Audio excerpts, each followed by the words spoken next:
Yo, what's up, folks? How's it going? How's it going?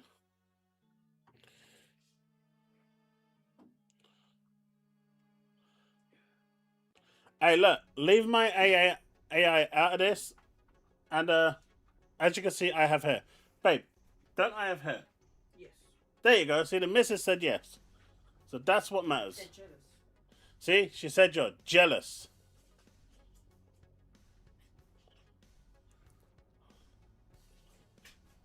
How's it going, folks? 45 minutes? Don't be daft.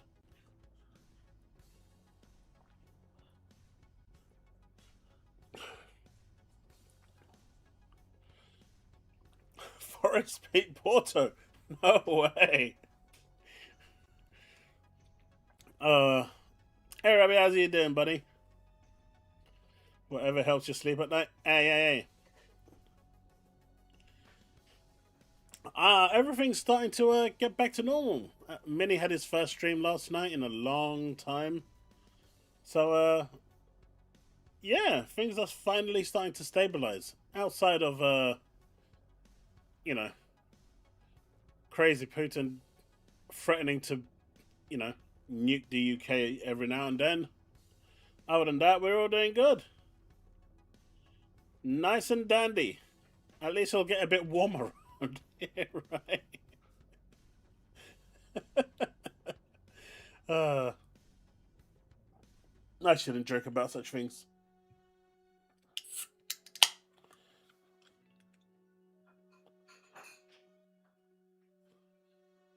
You need to teach Minnie how to read an alarm clock. To read a clock, yeah. He tried to blame me for that one. That shit was not happening.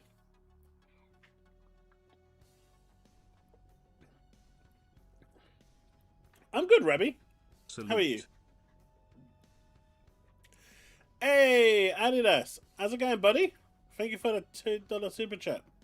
I salute you too, buddy. How are we all doing today? I've been really enjoying that. Man, I've been playing it all day today. I forgot what it's called.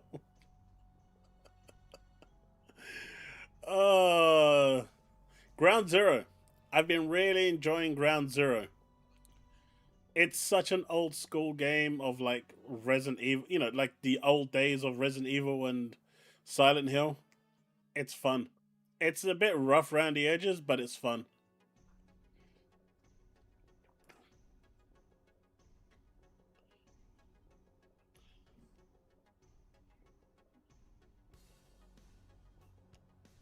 Uh, I don't even know when that is, Rebby.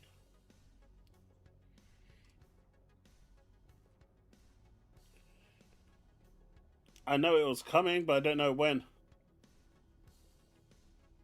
So I'll check it out when I think. It's now today.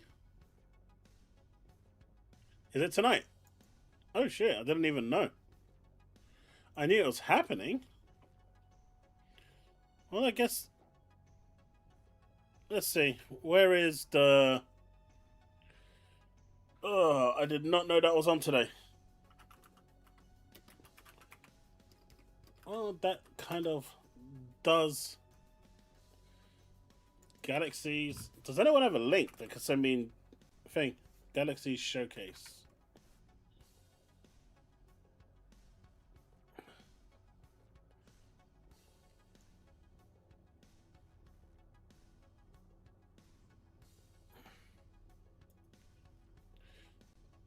Do you guys want to watch that?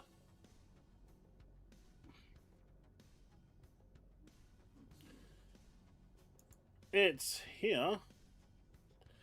But I need to make some changes first if we're going to do that. Because I don't want that to be fully thing. Yeah, give me a sec. I just need to make a change real quick to stop ads running.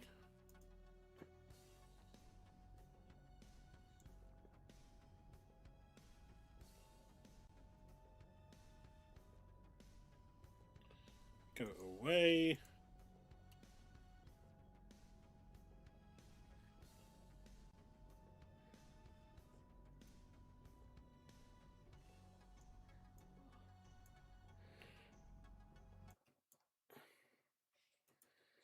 All right. Audio probably isn't coming through, so let's fix that.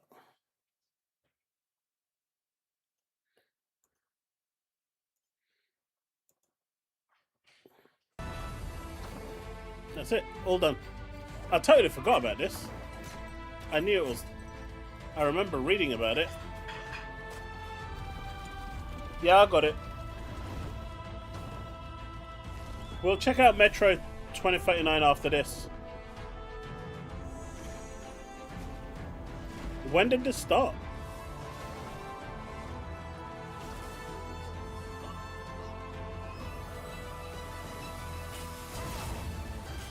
Yeah, I didn't know it was even on.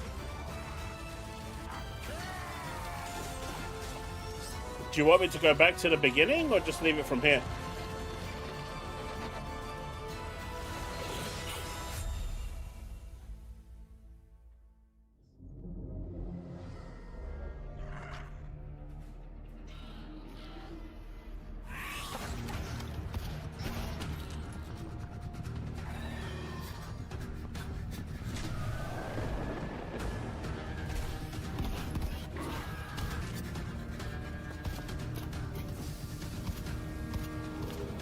I can't go back a year, Steve. But I can go back 25 minutes if you guys want. Just let me know if you want me to do that, because we're still going.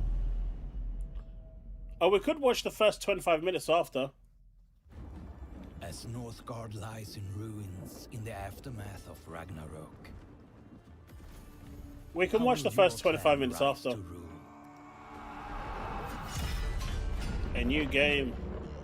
Yeah, that's what I'm going to do. Noob Reforge can go back in. Yeah, but, you know, you keep funding him. Of course he can. He's got... You built him a time machine. You bought him a DeLorean with his flux capacitor. To claim the one and only throne. You're supplying him plutonium.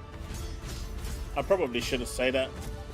As fate shifts, I'll get SWAT on my door. reshape your settlement. Turn layout into power. Is the audio loud enough for you guys, or is it too loud? Shape your strategy with precision. Then watch it unfold.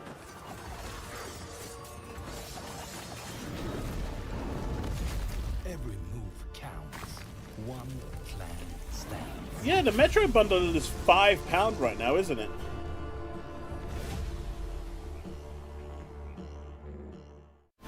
For the purpose of FBI.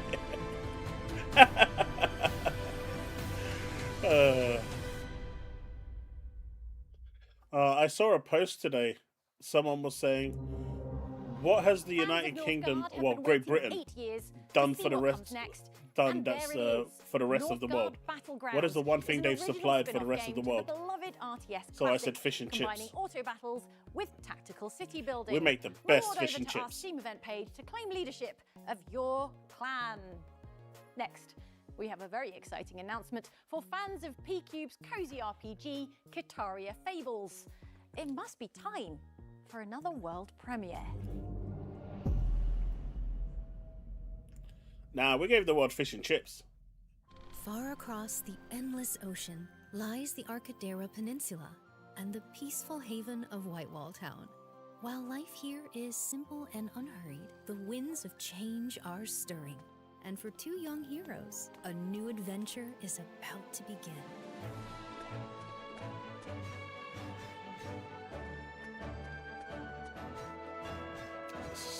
Man, Ghosty gonna have a blast with this one. I have gaming. I have. That is what happens when you follow the source material. It looks so wrong, but it's gonna be great in all the right ways. It's what the community wants. And it's gonna be good.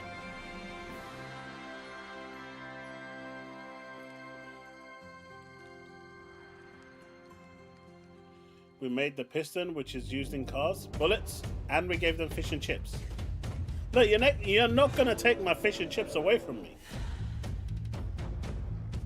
The Turks may have done the kebab, but the British did the fish and chips. The Scots did the Scottish pie. Irish did Guinness. And the Welsh have the longest train station name in the world. That's got to count for something.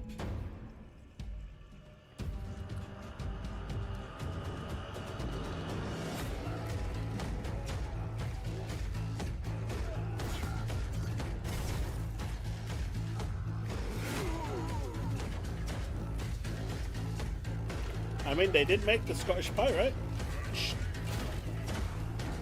Were they behind the shepherd's pie?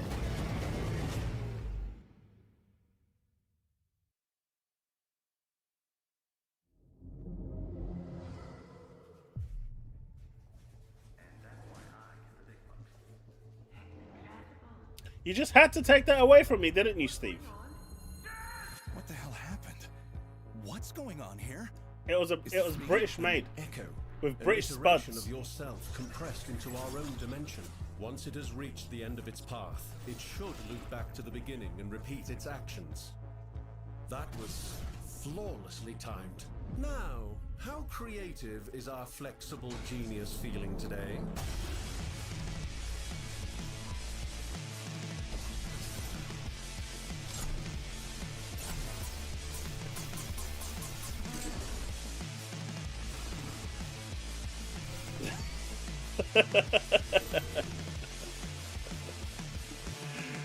Hey boys, I got an Xbox code. Is this me? I had no idea. What had say such you a to that? penchant for theatrics. Somehow the Windows Store is the only place where the Metro Saga isn't on sale. Time. It is Find her. I mean, I'm looking at it on Damn right we will. Xbox.com. No, this isn't Fallout. I can't really talk about Fallout. Yeah, I can't say anything about it. Other than the fact that I was in the beta.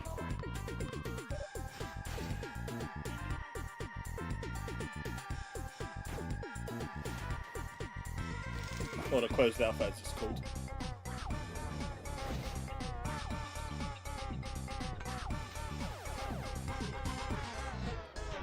I see.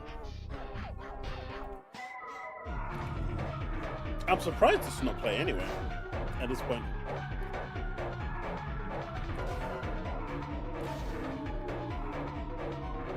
I can't remember if I've actually got any of them on Xbox. I know I've probably got them on PC.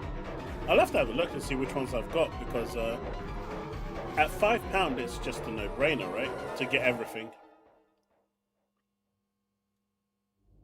You want the achievements? In a town that runs on schedule. Xbox is that, you know, superstitious figment of your imagination bot that, you know, looks like something. Or when time Does is things. not on your side. You saved me from having to walk. Hey look, we make the best He buds, doesn't and that's look all that for matters. trouble, but traffic always finds him. Wait, who the hell wants to play Traffic Simulator?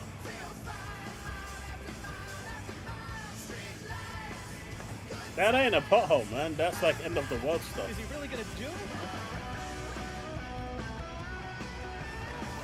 Just another drive.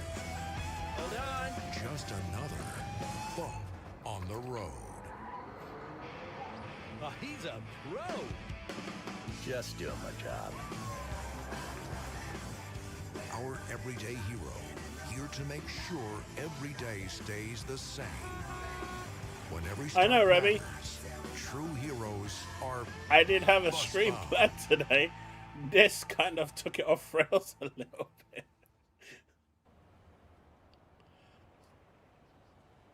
This kind of looks sick though, right? Gonna get, this could be Game of the Year material. Love Busbound's new additions to the simulation genre. As well as offering a fully licensed fleet of authentic buses, you'll get to see each district evolve into a more vibrant, pedestrian-friendly space. Saber have yet to confirm if you can stick chewing gum under the seats for that maximum realism, so best add it to your wish list to be the first to find out.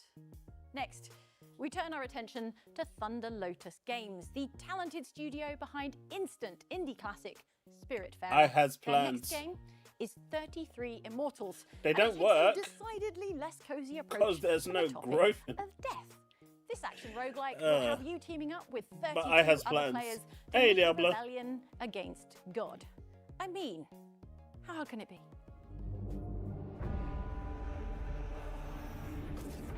Wait.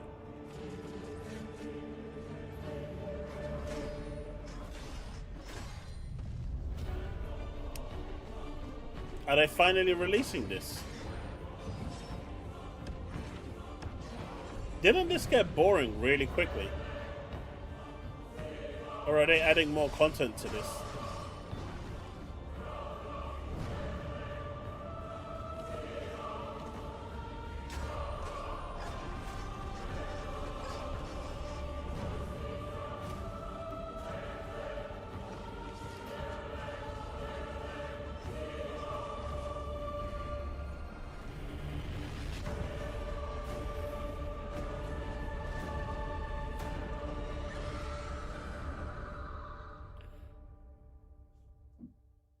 It's on Steam.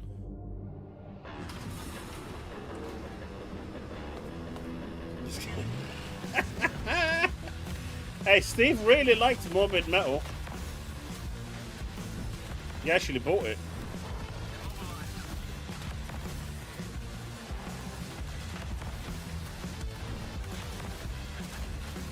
Didn't see what you asked, Rabbi. Could you ask again, please?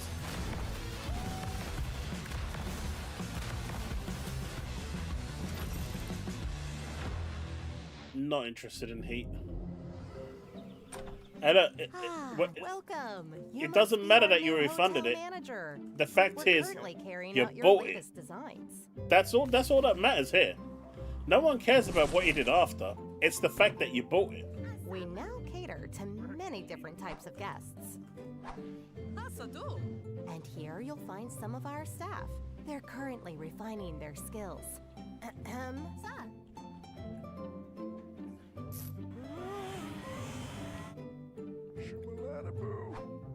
As manager, you can create hotels in many locations across the globe. I picked up Pragmata, but I think Each with their own either unique tomorrow or Saturday, climates and challenges. I'm going to play Cthulhu first.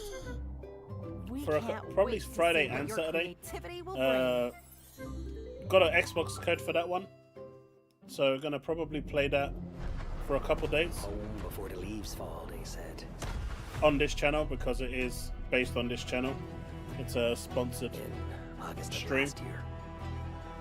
So if you're looking forward to seeing that game, I'll be streaming it most likely tomorrow and Saturday. Please. Please. They never told us what Gallipoli looks like. Rocky hills, rocky beaches. Will you like be? home, with less rain Will and you more going to turks. watch cinema?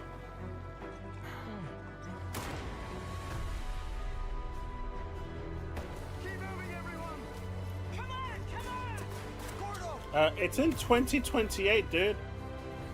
It's not coming out anytime soon. It's 2 years away. I don't know. There might not be cinemas by then. But I'll be interested to watch it.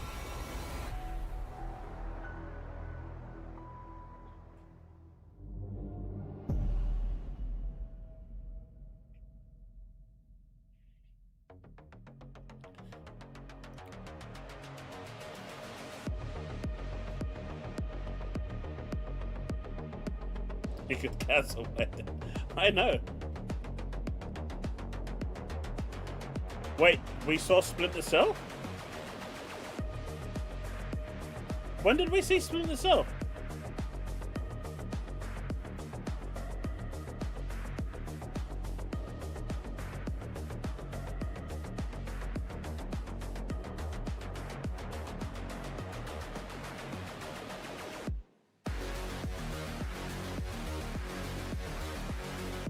They're doing a Game of Thrones movie? Why?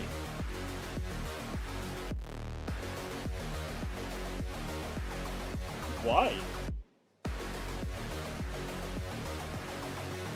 I don't see the appeal of these games. I don't know why, I just don't. I don't know why anyone finds these appealing. Wall World Strategy is the first full 3D game in the Wall World franchise, and a major step forward for the series, offering real-time strategy and city Not building after you with said that, survival no! and tower defense elements. It challenges players to think tactically, build wisely, and defend fiercely. The playtest is now live, so head to our Steam event page to Karma play is today so good, and isn't make it? sure Wall World Strategy is firmly adhered to your wish list. Our next game looks very special. Rivage is the debut from Ex Nihilo and published by Raw Fury, the fine folks who brought us the fantastic Blueprints. Let's take a look at this brand new atmospheric. You don't think I've sci-fi forgotten about fish and adventure. chips already, do you? I wake up. And what you said that came after it. Same time. The station resets. But I don't. The rest of the crew, Jahi, Man, April is Johnny, actually Aman, stacked, isn't it? Rafi, are gone. Their rooms untouched. Their tools in place. Their voices only recordings. Hard to put into words. Then there's all the phenomena, where space and time have stretched and teared. It is all I connected see everything, somehow. Steve. My K9 unit is the only thing that keeps track. It holds the pieces to a story I still don't understand. Potatoes are native And to where until I I do, say they are native. I'll wake up again. And again. And again. That looks interesting.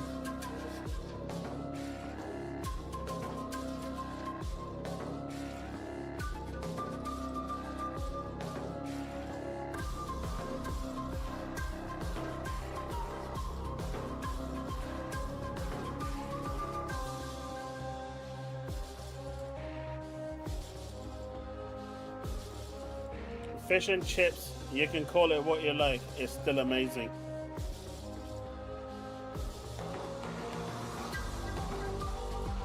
If you get it from the right shop. Some places just can't do it. They're no good.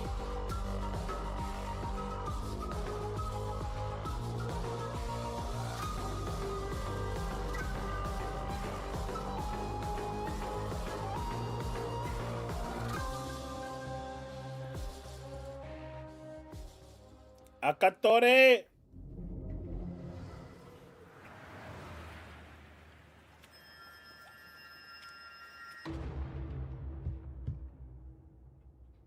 What the is this game? Paranormal Richie.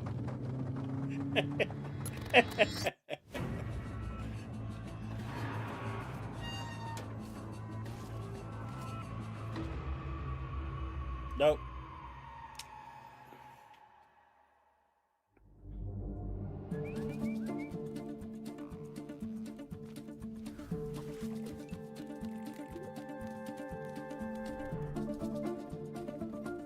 At least it's games after games after games, and there's no like intermediary talking going on.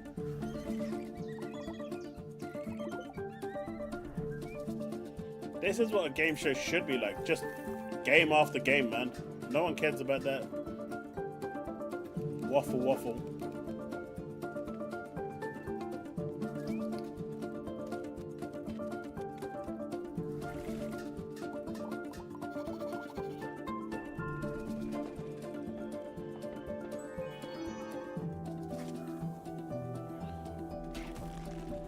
Man, we used to have a chippy where I used to live, right?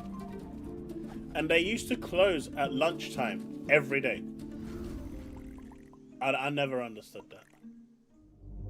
So one day I went and asked them, why do you close at lunchtime? The one time of the day when people want to buy food. Turns out they closed the shop in New Cross and went to London Bridge, where they make more money. It made more sense then.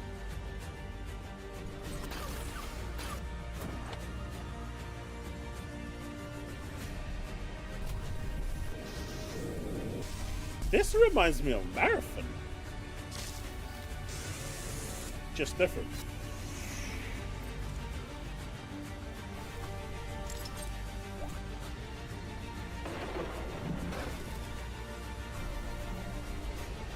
Man, can you imagine if it comes out that even though Marathon is actually out, they stole some of the art from this game?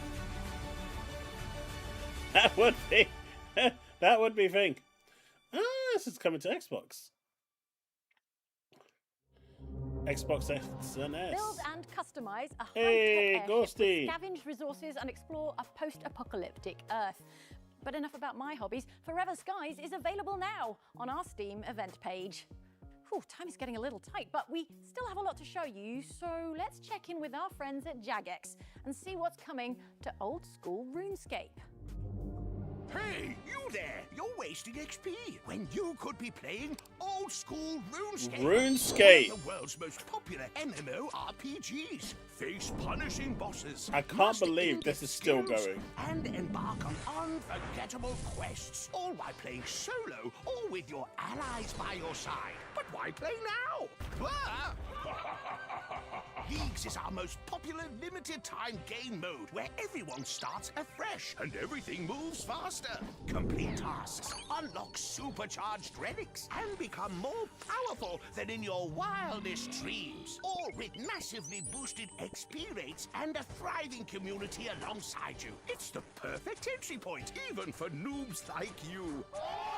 Survive it, and the main game awaits. An open world where progress never resets and every achievement is earned. See you soon, mortals.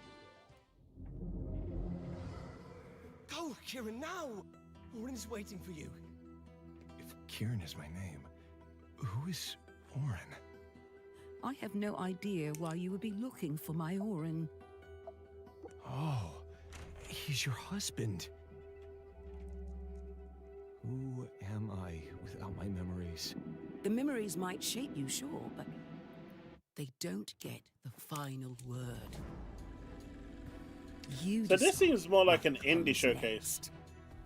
You decide who you want to be. And what if I decide wrong? Wait, Then you wait, just wait, decide wait, again. wait. What That's called what me out? being I alive don't is. understand this. I must have missed the joke. Where is it? Maybe the moment we stepped onto these sands, we sealed our fates already. Someone ban Bruno. Man, she got slapped.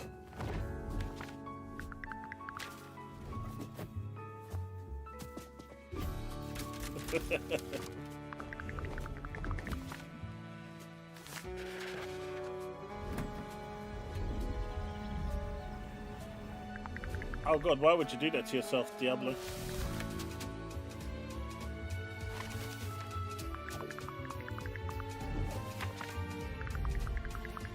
Apparently this is a showcase. I don't even know what you're referring to, Steve. I genuinely don't. I totally missed it.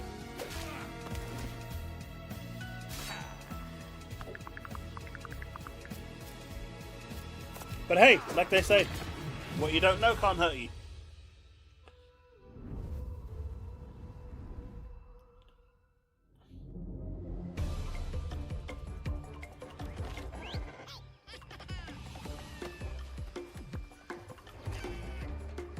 I think I know why I didn't hear any real murmurings about this showcase.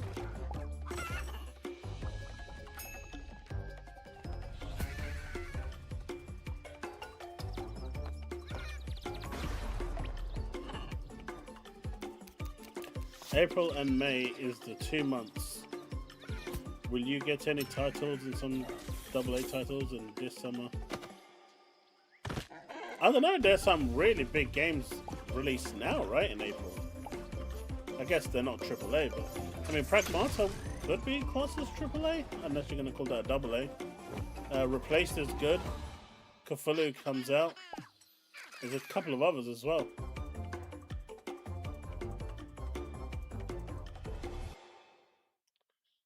Look, I didn't want to say it, but I did kind of get the Crash vibe. World premiere. Don't worry, boys. That sound, that world premiere and exclusive is coming back to Xbox. You've heard it here. My eyes, my soul. The person who will allow the sirens to be heard once more. My. There's gonna be chaos. But what does he mean by sirens? A reference to where the police go next, maybe? Of course. Such an idiot. You mean police sirens? Yes, of course. I was thinking of those creatures with fish fins. That's because you live in a fantasy world. You live in a fantasy world. Polizia. You live in a fantasy world. You live in a fantasy world. You live in a fantasy world.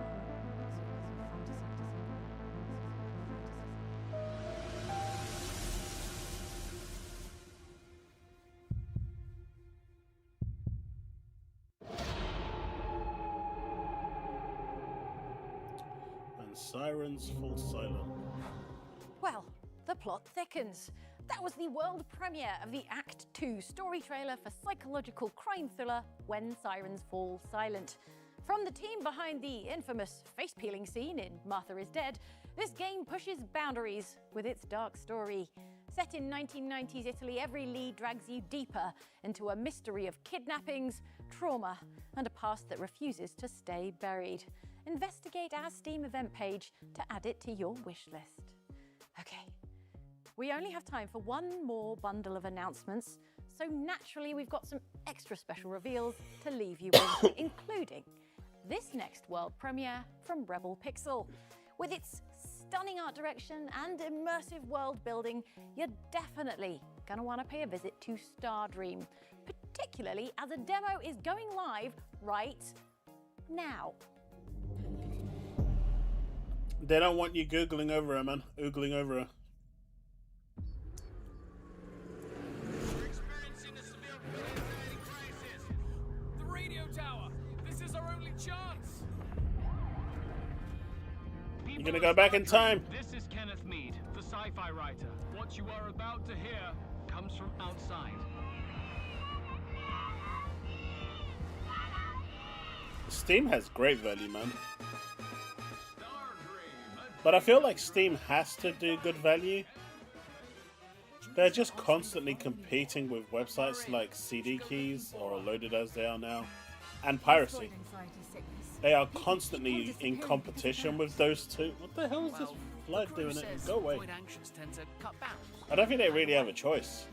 Hide where? We're on a spaceship. Where did you find that? Too much information, Steve. Too much information. I'll run as a candidate. People must know. You're way out of your line, taxi girl. Are you ready to take off? I am. Let's get out of this.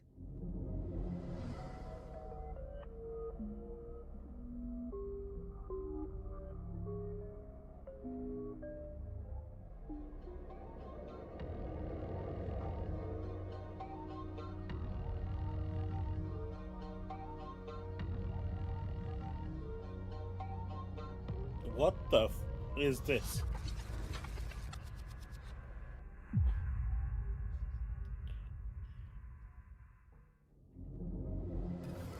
Conflict has begun. NATO and Warsaw Pact forces. The fighting continue to spread. Much of Europe waits anxiously as reports of fighting continue to spread. Why can't we get a good Stargate game?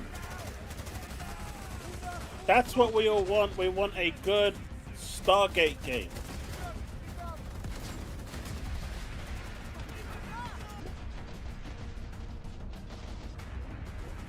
Hey, so how's it going?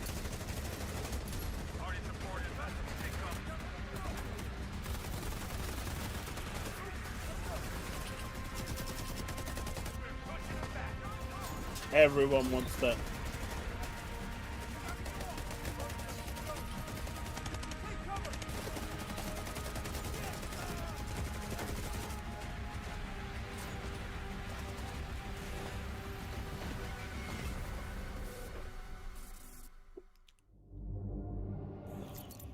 Hello everyone, and welcome to Yerba Buena, a new indie game by Mad About Pandas and Focus Entertainment, releasing May 26th on PlayStation 5, Xbox Series, and PC. Yerba Buena is a surreal first-person puzzle platforming adventure set in a video game version of 1970s San Francisco. Hey, you take that back, Ghosty. SG1 was great. Atlantis was good too. Unaware that her quiet We don't life talk as an about NPC Universe. is about to get turned upside down. Rock and roll! It all starts when Bear, the leader of the Bay Angels biker gang, kidnaps your friend Russell. You'll pay for this! The Arc of Truth was a cop-out for finishing the story on URI. And powerful device, the oscillator. But Continuum was good. I like Use it that. to manipulate the game you live in by copying the movement and physical traits of objects and reapplying them elsewhere to solve ingenious puzzles. Give a solid surface the bounce of a trampoline. Hurl entire buildings through city blocks. Or turn concrete walls into thin air. Copy the desired behavior and stick it onto your target. With the help of the oscillator and your friends, save I was your actually city going from to a talk sinister about Soul plot. Shogunate because Discover the truth I behind saw the the mysterious link you urge that posted. plagues It looked in, I and forgot become all the about main that game, to be character honest. of your very own story. But it was one that I was interested in. Yerba Buena is available We can now check that for out after. pre-order. Download our free demo before the release and get a taste of what's to come. I wonder what they're actually going to base it on, though, Vital. Terrifying monster. I still think they should finish Universe. Even if it is just a movie, they should have really finished Universe. Finishing Universe like that in the status pods was dumb. You'll need to level up and enhance your equipment if you want to get stronger. This looks like a Sword Art Online. We all need to work together and help each other get out of this nightmare. Let's show them how well we work together. Yeah.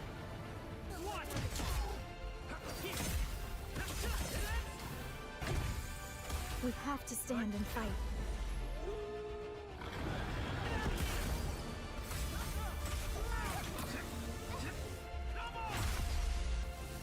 Woo! After all, stronger the enemy, greater the challenge. Nice. Einkrad! Einkrado. Man, they're releasing it on that dead platform too. Look at it. Right in the middle. They're releasing it on that dead game platform. And offers JRPG fans a vast and beautiful world to explore. It's not a alongside gacha deep game, no. character customization and exciting real-time action And you combat. don't need to have Set a played the waypoint for previous Galaxy SAOs Steam to event play page where this. pre-orders This are is now your open, kind of and add entry Echoes point of Aincrad game to your for it. wish list. And that brings us to the end of the show. Remember, you can find all of tonight's games at galaxyshow.com/wishlist or by scanning the QR code. Now, I know what you're thinking, but Jane, where's our one last thing? Oh, you guys can read me like a book. I'll see you right here at the next Galaxies in October. But until then, here's one last special announcement. I was from about our to friends change it as well. at Kinetic Games and Remedy Entertainment. Ooh, Remedy. Doing a world premiere. Interesting. Everywhere the investigator looked, there were signs of two worlds colliding. Glimpses into a mystery, clues that teased, out-of-place objects and signs, yet nothing Alan Wake? revealed it fully. This was a story told somewhere else, where the pages of the manuscript had been written, from where the writer of the story was desperately reaching for the light.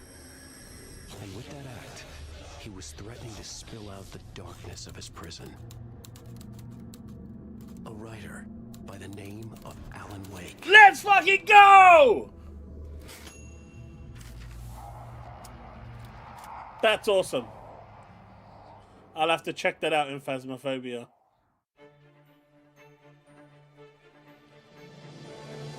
Nice. That will get me trying out Phasmophobia. Man, I could tell that voice from a mile away. That was awesome.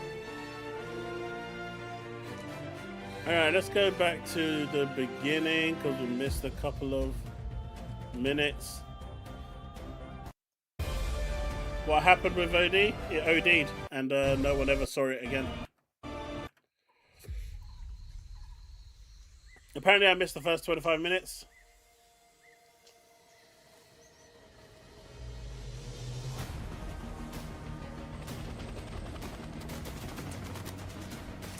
Man, Remedy just took that from whatever it was up there. I did not expect them to be doing anything with Alan Wake. Best franchise ever.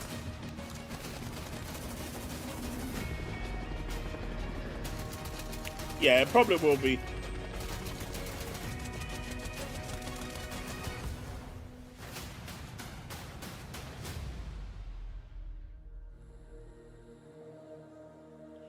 Hell let loose, Vietnam.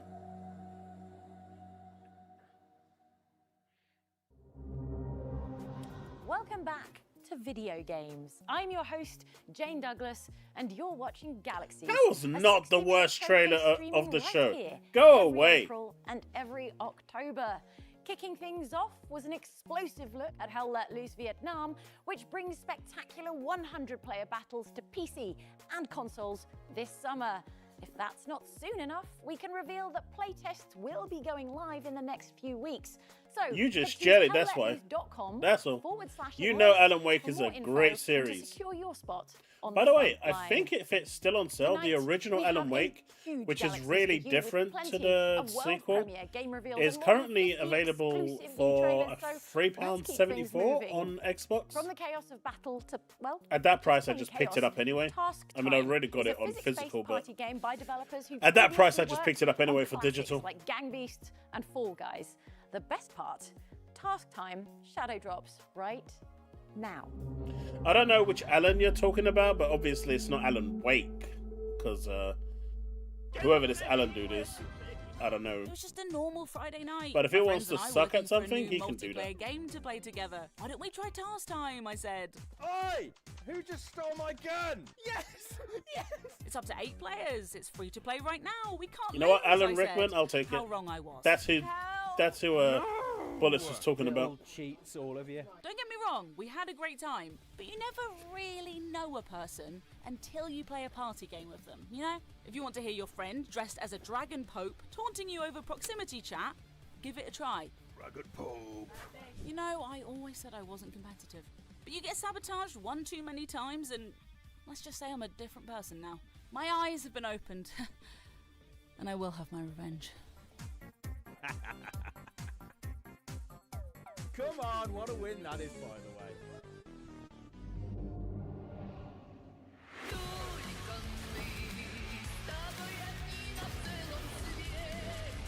Hey, I wasn't dissing the Rickman.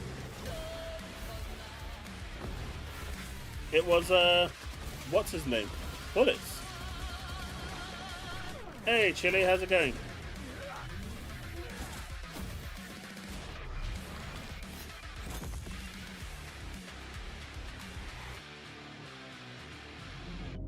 Atomic Heart. I still need to finish the base game of that. Leah. Man, I need to finish so many games. What have you done?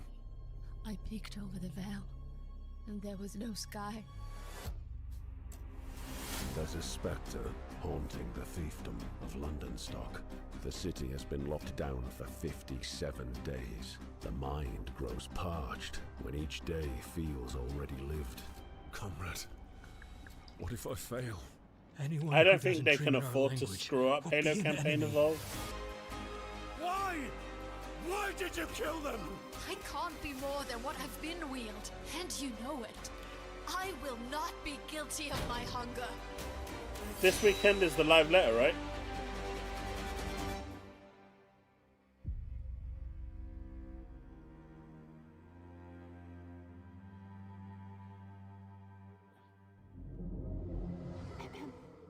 They say our sovereign. Thank you, Ellie. Or Eli, whatever you want to call yourself. They say our sovereign shall do it again, Eli. This land to glory days of yore. Nimrod built will shine anew, white stone upon a sky of blue. There, look there. Tomorrow is live letter. We can battle our Dragon Ball games news. Ah, nice. Yeah, I think tomorrow I'm going to be playing Cthulhu because I've got a code for that. So, play that for 2 days. Might finish it. Chances are I won't. But does anyone know how long Cthulhu actually is? It's a small game in terms of install size. That was Sovereign Tower, a story-rich management And I still got to make a RPG video packed with on eccentric knights, epic quests, and absolutely beautiful art direction. Ground Zero, which I'm Prepare enjoying. your claim to the throne by finding Sovereign Tower on our Steam event page at Still, galaxyshow.com. it needs a few more patches, and I think, Next, but we have it's a a new good game game. from some indie royalty.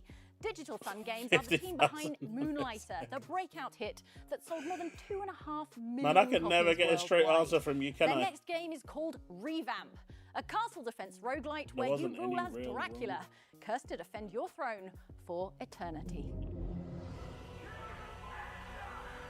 I mean, co-op is huge though, right, Bullets? I didn't play Infinite because it didn't have co-op at the time. And then it just fell into the backlog. Foolish enough to challenge me. Hey, how about...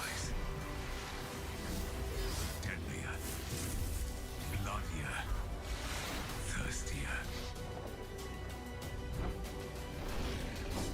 You'll never defeat my army. Castlevania Tower Defense? My castle. We're cursed to fight, night after night. For all eternity. Apparently there was a showcase today that, like, very few people knew about. And so we joined in halfway through. And now we're kind of catching up with what we missed.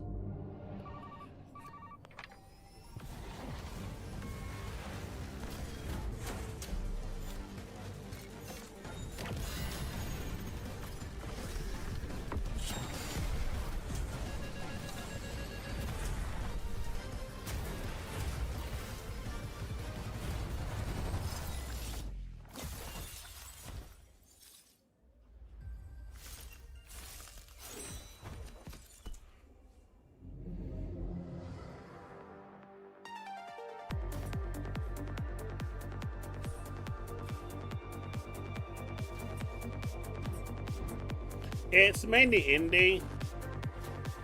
We did get an Alan Wake collab at the end, which is cool, with Phasmophobia.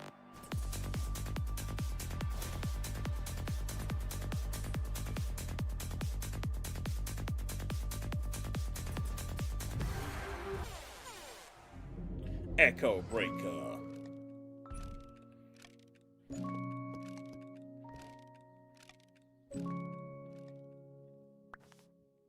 Dear Edith, a part of me hopes you'll never find this, and I'm ashamed to admit that I only know small bits about your life. When she left, They are coming she quite left a hole frequently bigger now, than aren't her they, stature would E-Ranks? imply. A hole so big, I couldn't muster the courage I to know, cross right, it. Brick? I A hole know. so big, I couldn't see you waiting Yo, for Brick, me how's Terra beside Fantasy doing? I haven't played that in a If you're the while one now. reading this, I Haven't hope even this logged in. box brings you some insight into why I acted the way I did. Not as an excuse, just as an explanation.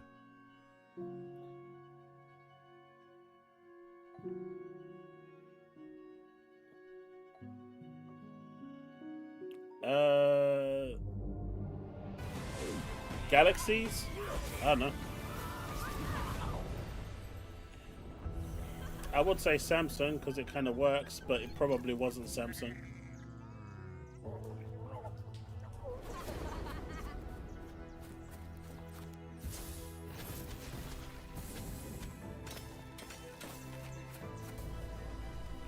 You will when it's not on PlayStation 5.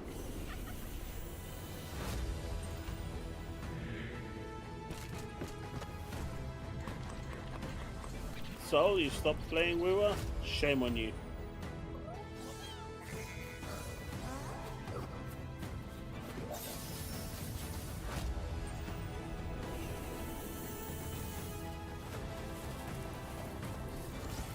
I mean, no one actually leaked the PlayStation State of Play. He said he's not confirming that it's happening. He said it. All he heard was that there was talks about a State of Play happening at some point. And then the PlayStation fanboys took that it was happening immediately. So he even quote tweeted them and said, I have not given any date, and I'm not even saying it's happening. It's just what I've heard, that they are looking at doing one.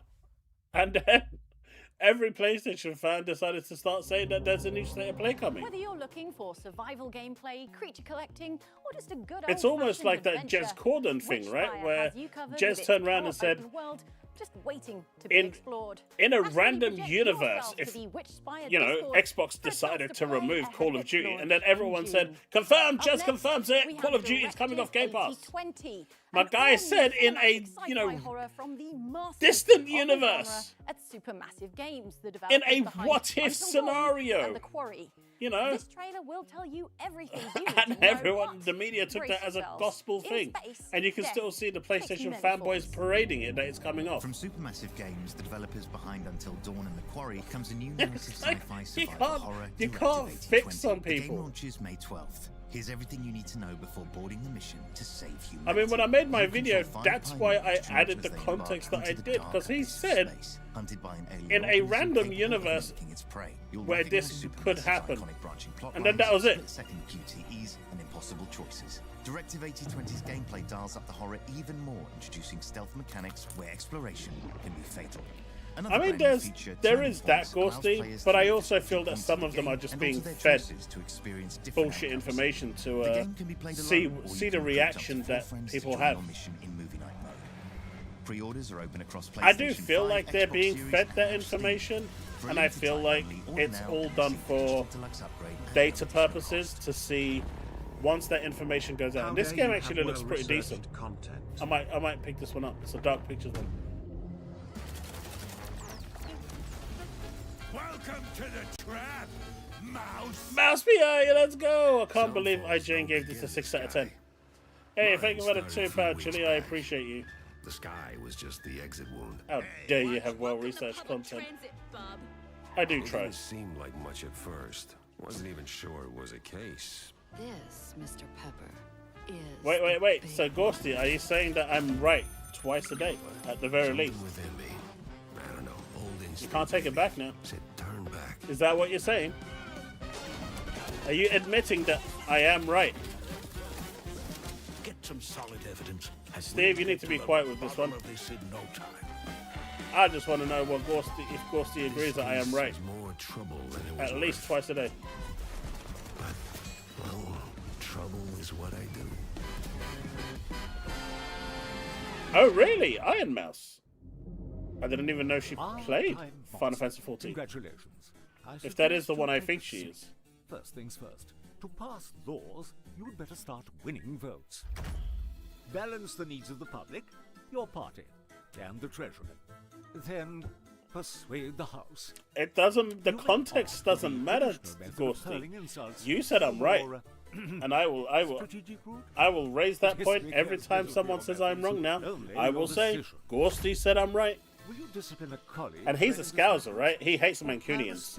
Anyone that supports Man United is just not up his street. So if he says a Manchester United fan is right, then you have to know that he's telling the truth. Managing these captions, they've as much sophistication as the average voter.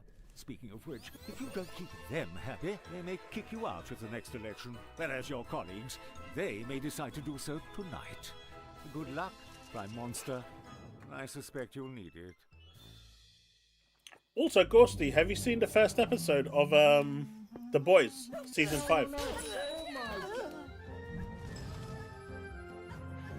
Everyone's spit is so good. How'd you get that hat? Hey, you want to squat up? Sure, let's go. You know what? I will take what he says to heart. You read my mind, bro. Who do we have here? Did you notice that they were playing Glory Glory Man United at the beginning of that episode, of episode 1?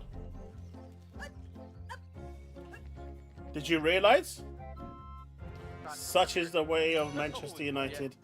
Such a global brand. They are everywhere. Go back and listen, and you will hear it. You will hear it. Glory, glory, Man United. GG, that was well done. Yes. Very nice. I noticed it straight away. Hey, no spoilers, man. I've only seen episode 1. Hey there, Construction Simulator fans. I'm René from Weltenbauer, and today I have a very special message for all of you. Oh, really? More than a decade ago, we embarked on an exciting journey to create the most authentic and realistic construction simulation experience possible.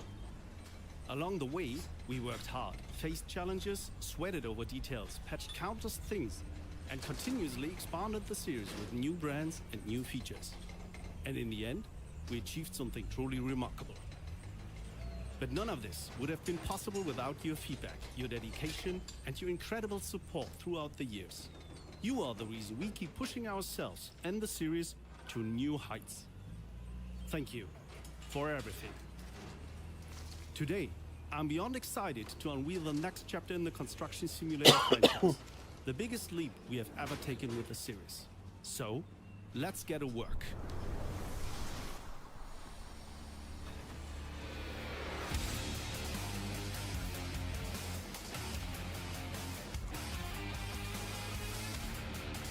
You know, I'm happy that they make these games.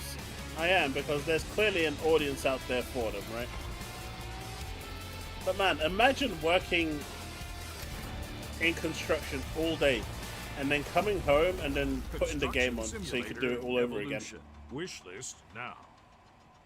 I remember when I worked in the games industry, Hard hats, everyone. when I came home, Construction Simulator I just didn't Evolution even want to look at a video huge game. Suite of new I features, spent, including you know, demolition, 7, 8, manual 9 labour, hours Volvo as a new on a licensed console. partner, as well as two I just brand new didn't want to maps, see each video with games its for the own rest of that day. challenging campaign.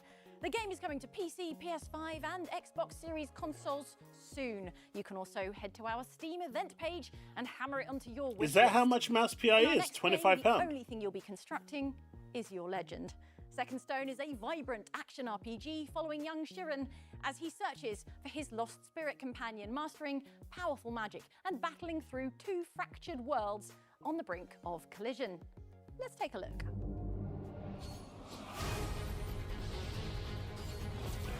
Seems really thought about adding gambits. Relics in the future. Chili, what Final Fantasy XIV needs, they need to change the structure of gear. The gear is the problem. And how you get the gear is the problem. And that's really good, Banisher. That's actually quite cheap.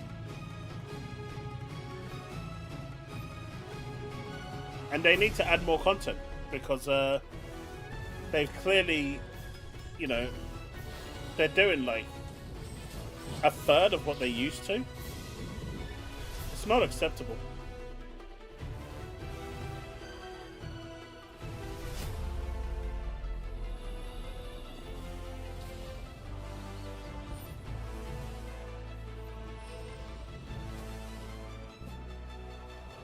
The problem is, though, this actually looks alright, Second Stone.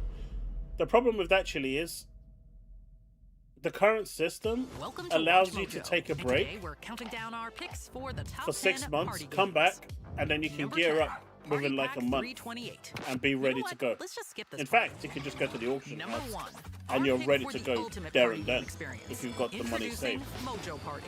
The system that I'm Packed talking with about, chaotic like in party Final Fantasy challenges, XI, rapid fire trivia, it will and friendly alienate rivalries, so many there's people who something took a for break. everyone. They will be gone. Customize your game with region packs. So, I don't know how they decade resolve filters, that problem. And categories like TV, film, music, anime, and games. Hosting a party? Use your phones as controllers and jump right in with up to 16 players. Party's cancelled? No problem. Join an It's online 25 game and quid, crush some man. random challengers. How much cheaper do you want it? Everything lives in one seamless hub, For so you can God's jump from sake. one mini game to the next without stopping the party. And the best part, you can play for free. Exactly, Mojo Party. Chili. Wishlist it now on Steam. If you're just interested in the main campaign, just wait until like a few months before the end of the thing. But you could just do it pretty much at the end, yeah. And catch up on everything.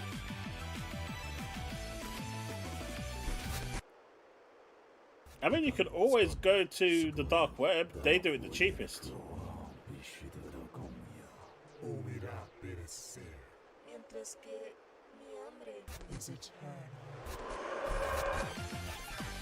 But that's what I'm saying, Chili. They don't give you the incentive to keep playing.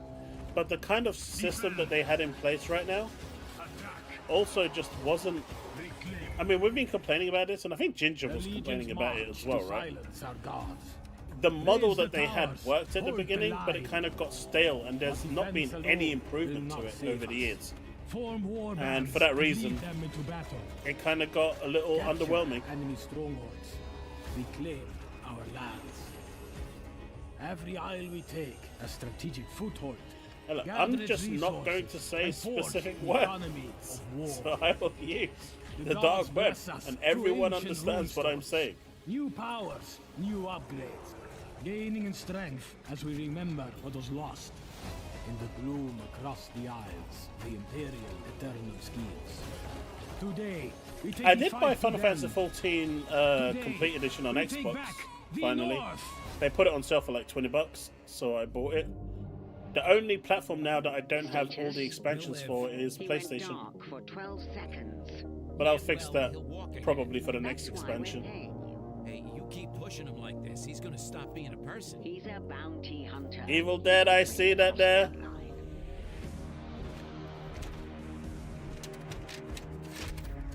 Jesus, VHS. What happens when he figures this If I showed that to my kids, I wonder if they'll know what it is.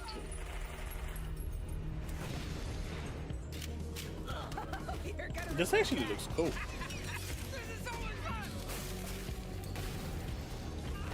Don't they just paint the target on their back? Come on, boys! Own this plane! Hey there, sweetheart.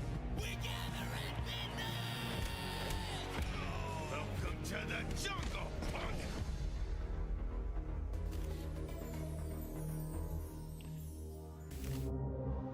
Hunt Down Overtime serves up another helping of fast, violent action in But did just a you couple look, of weeks. So, Ghosty? All mind I'm going saying away is, to our did you Steam hear the event page words and get "Glory, this Glory, Man explosive United" roguelite as you prequel was listening added to it your after wish I list? told you? Next up, we have 4 titles from the talented teams at Shiro Games. When they showed us their slate, it was Did you hard hear to it? choose just one, so Did you we thought you'd better visualize see all of it? them, You did. starting And with that an is why exclusive now new you are look trying to at downplay. Spacecraft. Yes, you did. Welcome, Pioneer. Time to join the great galactic expansion. Alright, I think this is where... After this one, I think, is when we Of caught up. mining operations. With your efforts, we will build a profitable future. I still think this looks cool. We will extend humanity's venture from one planet to another.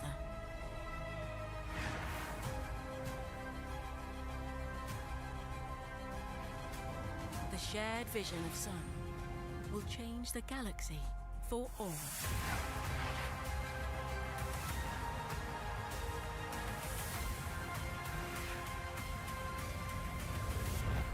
Strive to leave your mark under new stars.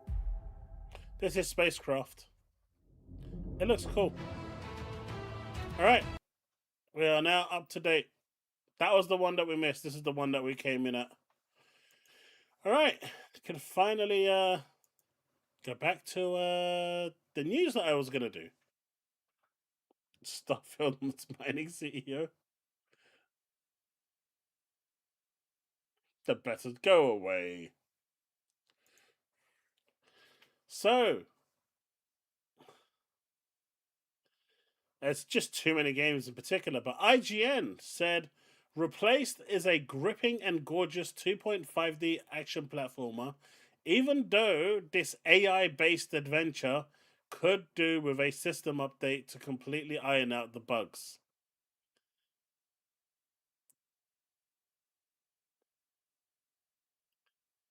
And yeah, the actual did Replaced were really upset about this because everyone went for Replaced.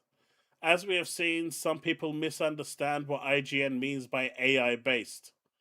This game was 100% handcrafted, no generative AI was used to make this. What IGN is referring to is the story that is about AI in an alternative 80s America. And IGN are just scumbags, right? They knew what they were doing when they put that there. Absolutely. There is no way in hell that IGN did not know what they were doing when they wrote that statement.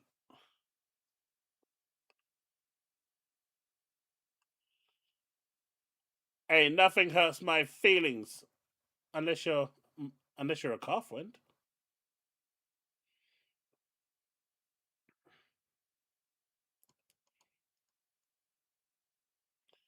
They knew what they were doing. They absolutely knew what they were doing.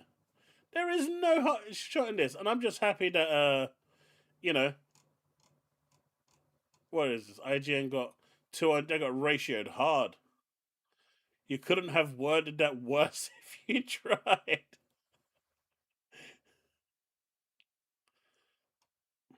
Hey IGN, Replace just launched the positive reviews on Steam. Players found it without a press trip or a sponsored event. You no longer decide what succeed. Players do.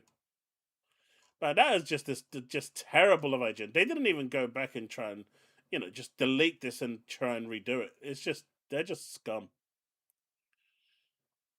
I really don't like IGN.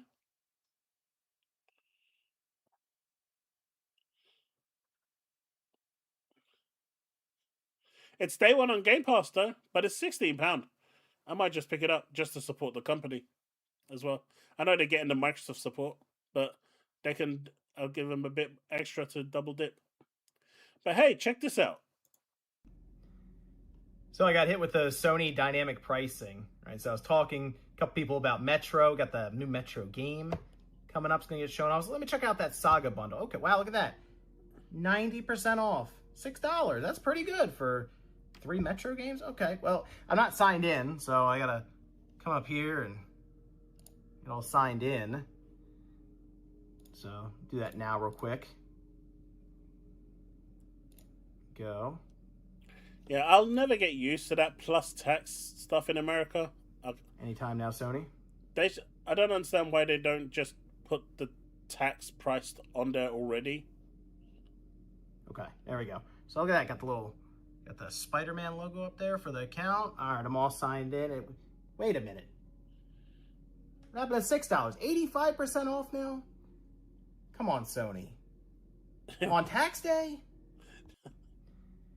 So I got hit with the Sony dynamic. It went from $5.99 to $8.99 just because he logged in.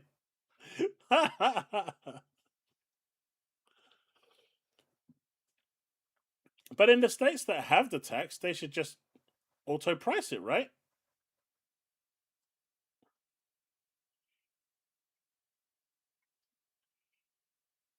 Who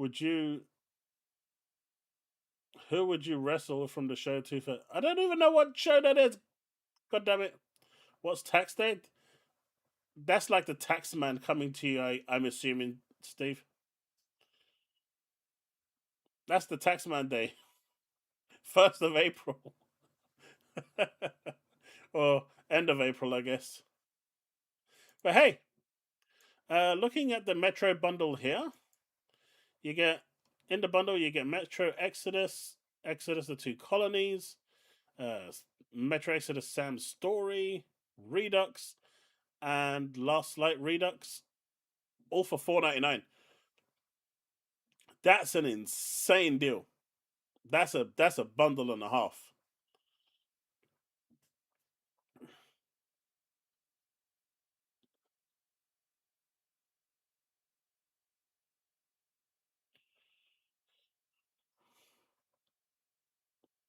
Yeah, it's just the same. It's just bundled in, right? But yeah, that's a really good deal.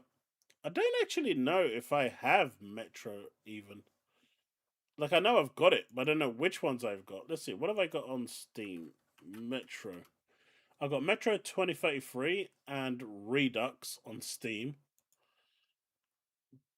Do I have any of these on Xbox? Nope.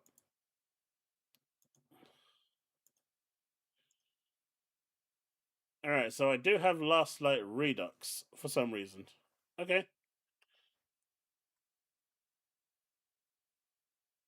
I might just buy the bundle. It's $4.99.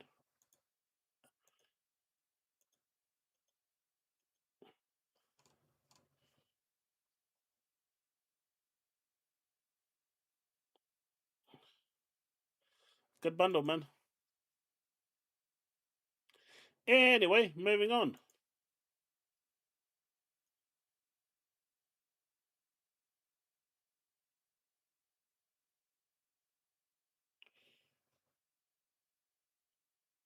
Last Light Redux is a sequel to Redux, and Redux is a remake, remaster of the original, I think.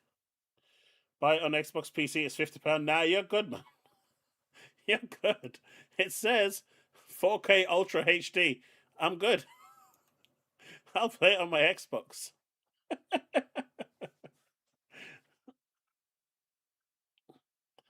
Amazon Games gave it away for Xbox.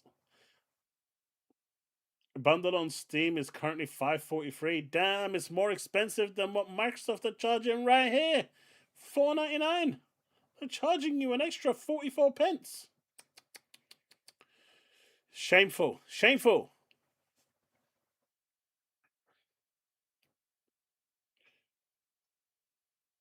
Is coming out July the 9th.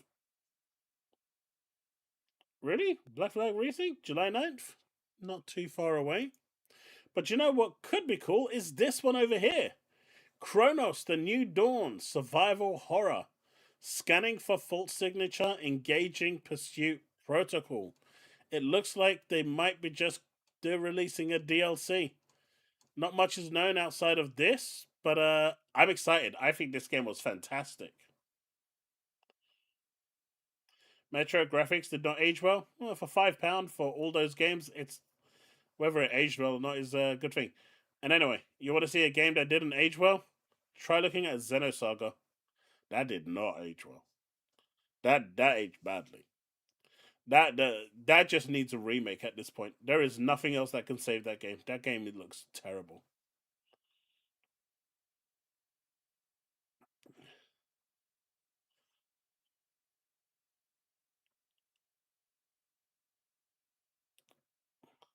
I mean, there's that, but you do save money.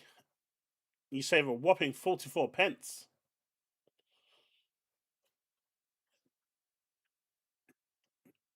But yeah, I'm excited for this one. I'm hoping this is actually DLC. I think Chronos was an awesome game. So very excited to see where they're going to take this. The loop persists. Now there was multiple endings to this game. I only got the one ending because I genuinely can't be bothered to go and redo the game multiple times. I don't have the time.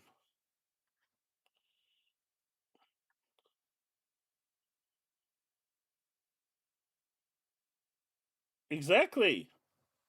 Exactly. See, Steve knows. Steve knows. How's it going, Shinzo? I was hoping they would announce old Metro games are now Play Anywhere. You know, that would have been kind of cool. Do you know what? Let's check out the Metro reveal now that we've actually seen that. Where was it? Metro reveal. Metro reveal. Metro reveal!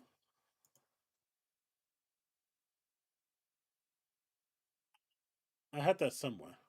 I just don't know where. I had it somewhere. I had it somewhere. Here we go.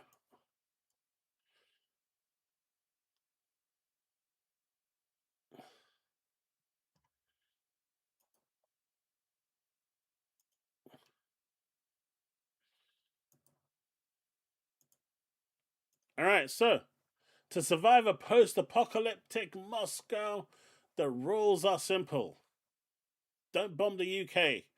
Destroy or be destroyed. Just leave the London out of it. Okay, cool. Let's go. Let's check this out.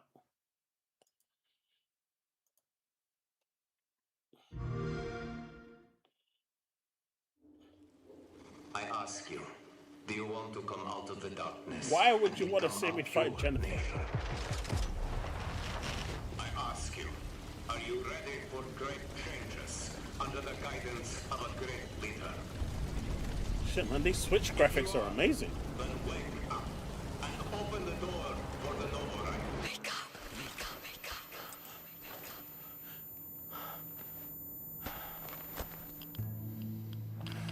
Can you imagine if this is what the Switch looks like? What the Switch 2 is going to look like? Wake up. Wake up to a pure nation. Clean air.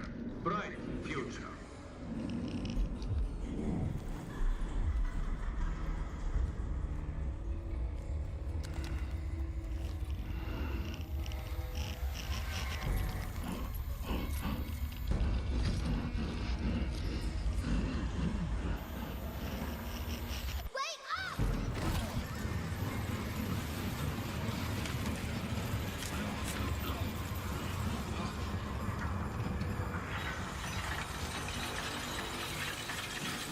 Nah, this is native Switch. Not Switch 2. The original Switch. This looks insane.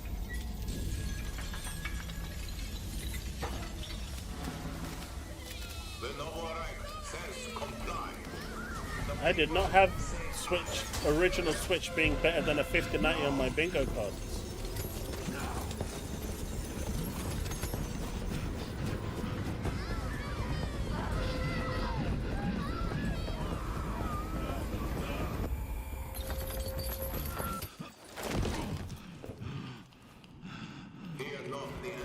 For the Führer hunter protects you. Where are they taking them? Can you hear me? Man, you guys are just jelly that the Switch can do these sorts of graphics. Native with no DLSS or nothing. No. It's not about me. I won't ask again. It's all about you.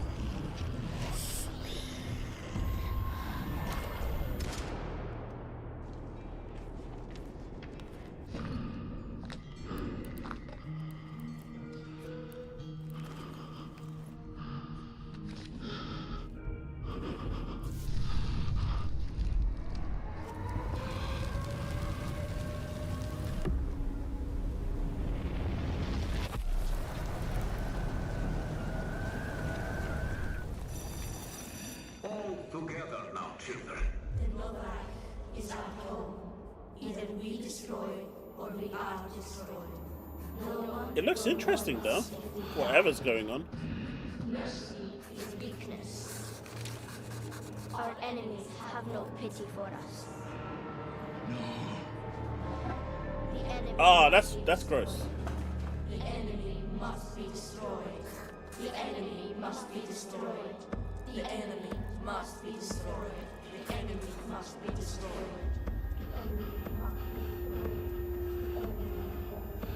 What's that behind him?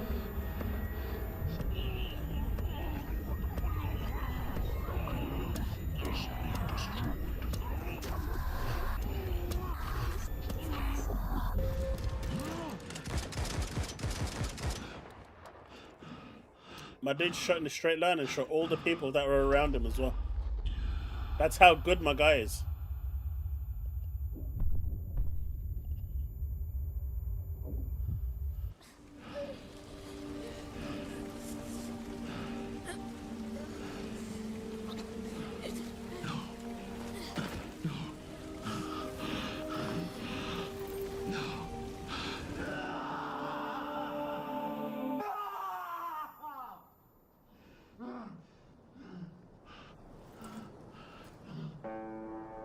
I wonder if we're going to be switching in like different realities in this game.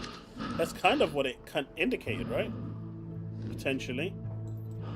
His mind is going to take him in all sorts of places.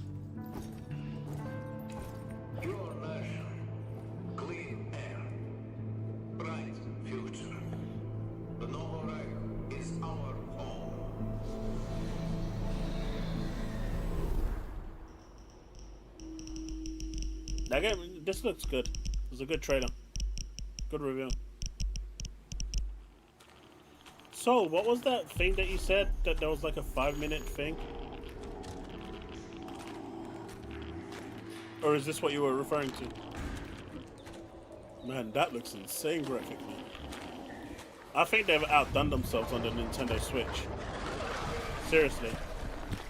People saying the Switch is underpowered and you can see this level of fidelity on the Switch running native. That's insane, man. Look at it. It's even running 60 FPS though. Probably higher.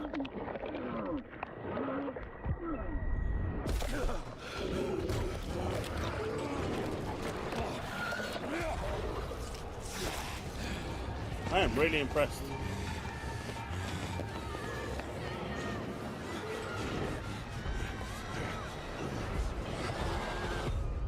Take it easy, Power Boss.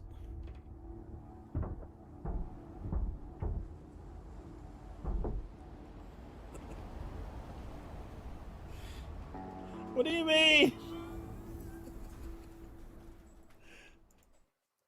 Someone has to. He's not here.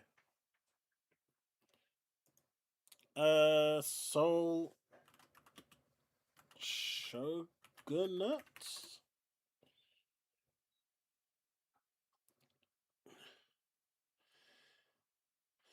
Official.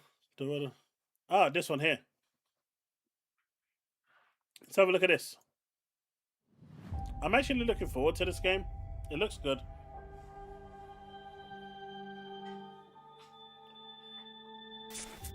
Hi, my name is Leszek Szczepański, and I'm the game director for Soul Shogunate. Hello, I'm Cindy Napton, the narrative director of Soul Shogunate.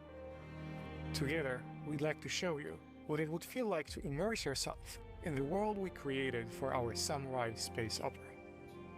The world of Soul Shogunate is in many ways an homage to revered eras of Japanese history and our love for science fiction.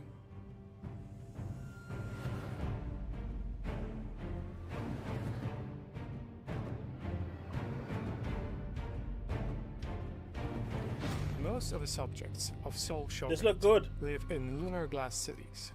These complex habitats are cone-shaped cores dug deep into the surface of the moon. They spin with enough centrifugal force to generate Earth-like levels of gravity. They are also equipped with technology to mimic the daytime to nighttime solar cycle, artificial weather patterns, and celebrate poetic seasonal changes experienced on Earth. Shinedo Lunar Glass City is inspired by feudal-era Japan. It is a city of elegance and refinement, and also a key seat of power for the shogunate. It was built by the elites, for the elites.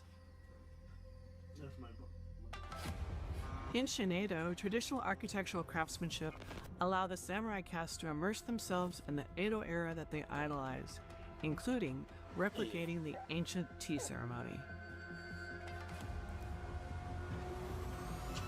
Shinedo is connected by Shinkansen to the other lunar glass cities spread across the moon's surface. One of these cities that we're ready to show you a bit more of is the metropolis of Tenkyo. Tenkyo Lunar Glass City is inspired by 1980s Showa-era Japan and is populated with vibrant neon, pachinko parlors, and lively night markets. It's a city of deal-making and commerce. But in this highly stratified society, for those who live in the lower levels and keep these cities functioning, life is a daily struggle for survival. Of the many defining aspects of life in the Soul Shogunate, there is one that is worth a deeper examination. The ruling samurai caste of the shogunate reserves the technology of advanced genetic modification to themselves. This makes them not only superior warriors, but makes them better equipped to survive the harsh environment of space. Without access to these genetic modifications, other subjects of the shogunate have to make do with standard cybernetic enhancements as well as rudimentary What do you space guys think of this equipment. Outside of the protection of the lunar glass cities, the moon's surface is just as deadly and desolate as you might imagine. However, it's loaded with surprises, from the most advanced facilities to vast arrays of wreckage.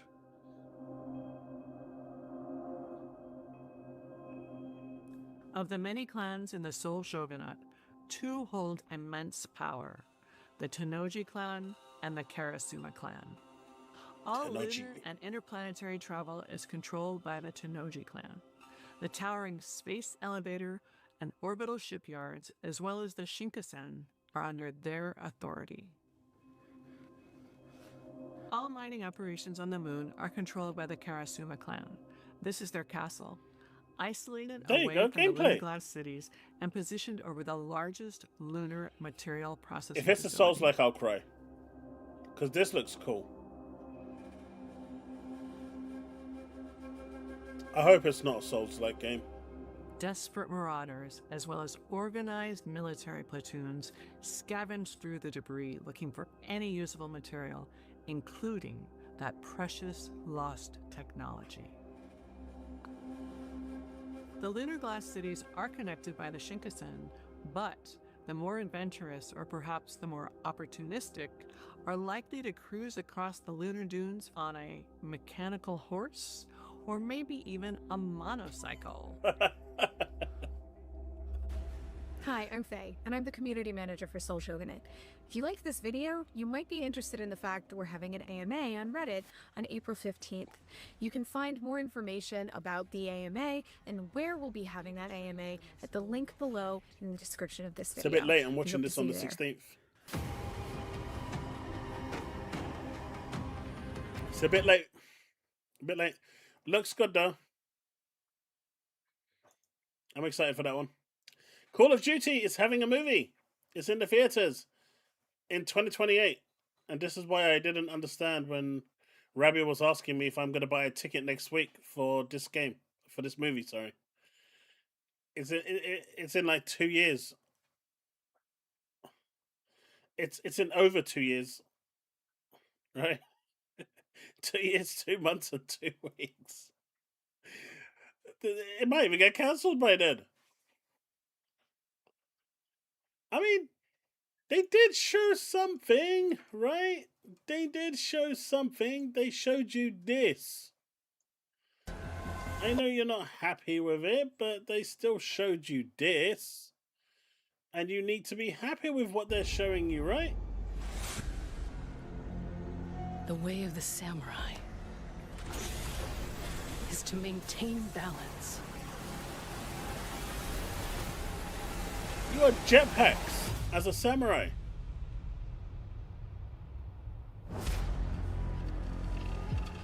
Bravery,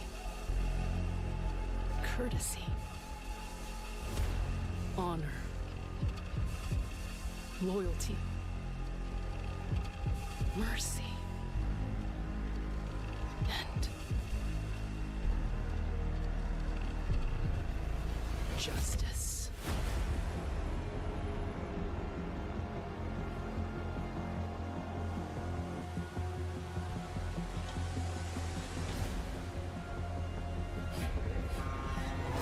You betrayed your most loyal friend.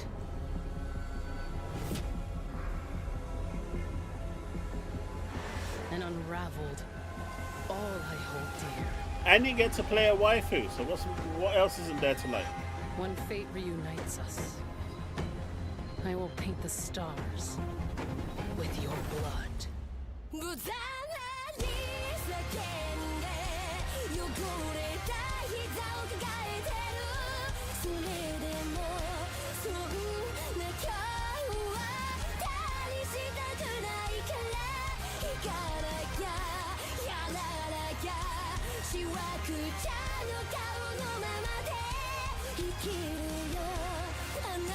See, gameplay. Gameplay. Gameplay. Gameplay.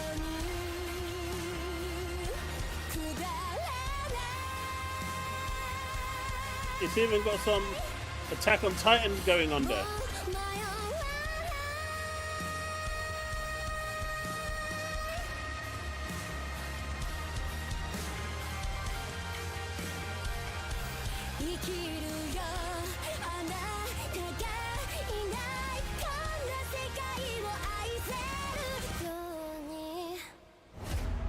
Looks amazing.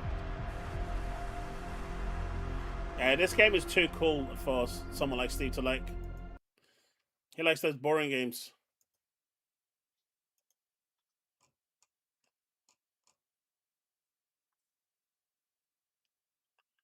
But yeah, cool stuff.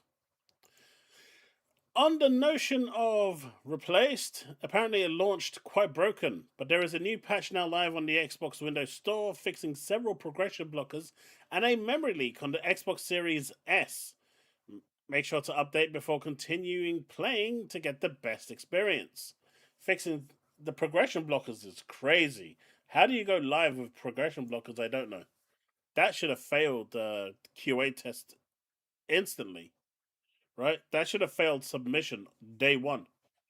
That's crazy that they actually allowed this to launch with progression blockers in there. But good stuff.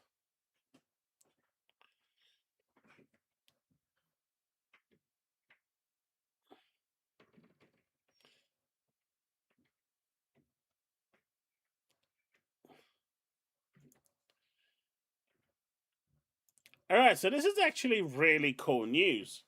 So, Xenosaga has been in a bit of a turmoil in terms of licensing and ownership rights. However, there was a mobile game called Xenosaga Pied Piper, and that is now being released on Switch and PC in Japan. Hopefully, it'll get a Western release as well. But if this does well, it may indicate, give rise to a remake or a remaster for the other Xenosagas, Xenogears that were released, like Xenogears 5 could do with a remake at this point. Xenosaga also could do it, or maybe they could just continue the storyline by releasing a new Xenosaga. Either way, I did not see this coming because the politics behind ownership on this IP is insane. So, hopefully, this will bring good news to the franchise. This was pretty much a dead franchise at this point, but the Xeno universe is massive, and it'd be nice to see them doing stuff with it again. See, there's always someone out there that is interested in Xenosaga. There you go, Shinzo. Ain't you happy you joined it this time?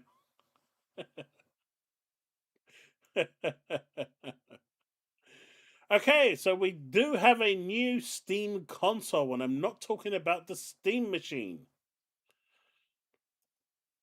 Oh, have you? That's awesome, Shinzo. EmuDeck has made a Steam console called Play Nix. You can both emulate and play Steam games at 4K. More info here. So this is the Play Nix. The power of a gaming PC, the simplicity of a console. That's how big it is.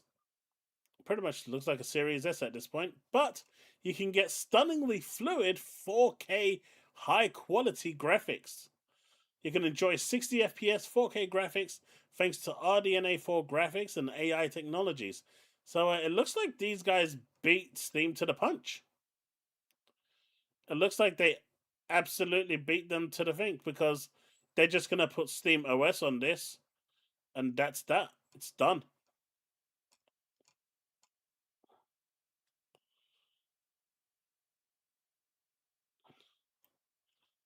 Apparently you can configure. How much is it going to cost? Shit. Uh, let's set that.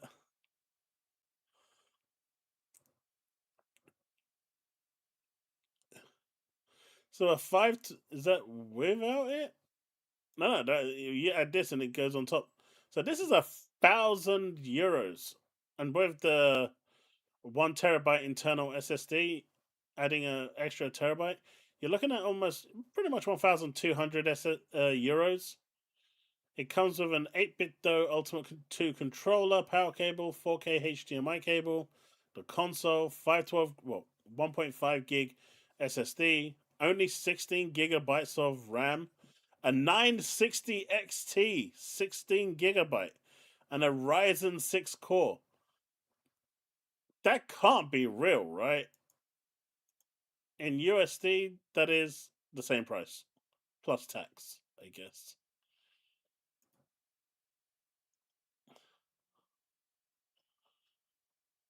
That can't be. That's crazy price.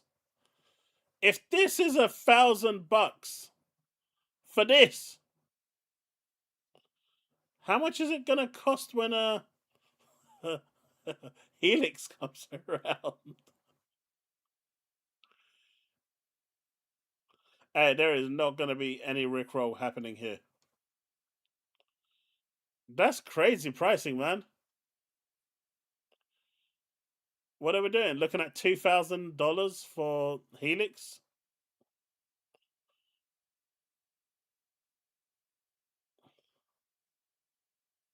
Jesus. But yeah, so this is one of the consoles that are available right now. But the second one will surprise you, right? The second one is Neo Geo. The legend revives now.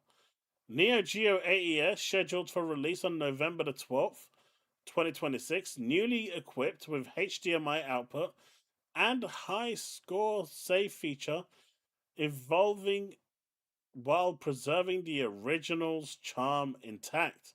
Furthermore, 10 classic Neo Geo AES cartridge titles will be released simultaneously. And so if we go to their website, this is it. You can get the Neo Geo console with, and you can buy it with the Ultimate Edition, where you get the console, the arcade stick, two of them in fact, a single controller, and 10 of the games. You even get a memory card.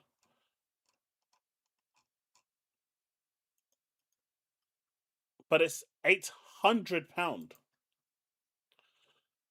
So those are the games, and you actually get the arcade cartridges. These are running native to what they were on release on the arcades.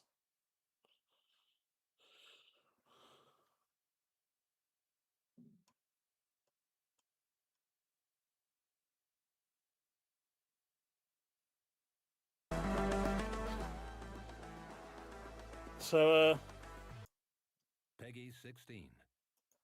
This is the trailer for the Neo Geo AES Plus. Anyone interested in this or the EMU Steam machine?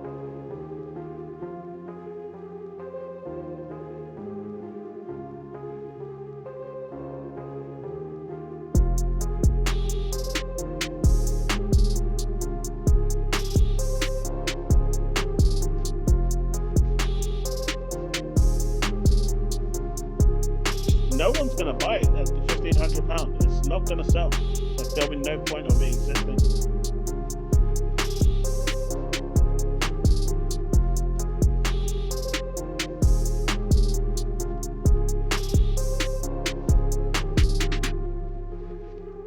I don't know, Chili.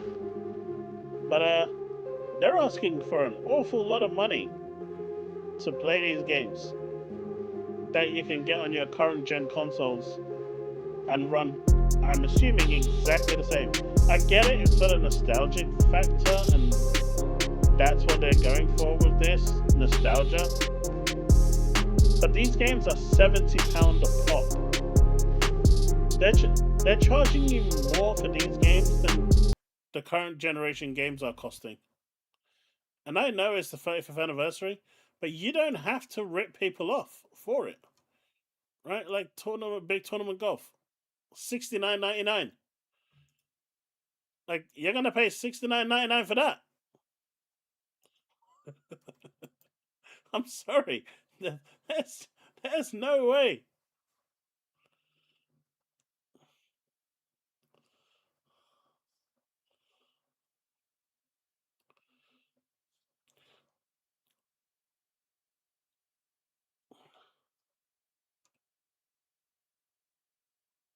Well, I know you will, but the majority won't. So what will be the point of releasing something that no one's gonna buy?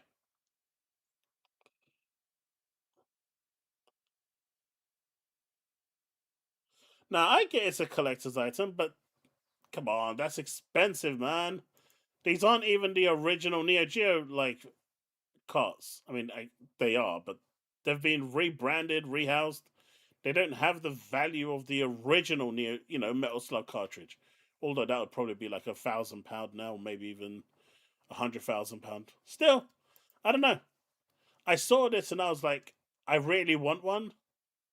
And then I looked at the Ultimate Edition and it was like £800. And then I kind of just said, I don't really want one. And then they've got the Anniversary Edition, which is $269.99, which just comes with the arcade stick. It looks like it comes with the memory card as well. And Metal Slug. I just don't like the white color. I think it doesn't suit the console. I don't know. I might be wrong. But I don't think it does. But at least the base edition, the original edition, is only $179.99. And I think that is a much more acceptable value for this. It gives you that arcade experience and with HDMI. Again, it is a collector's piece. I kind of want one, and I'm tempted to pre-order one at $179.99. I don't know why.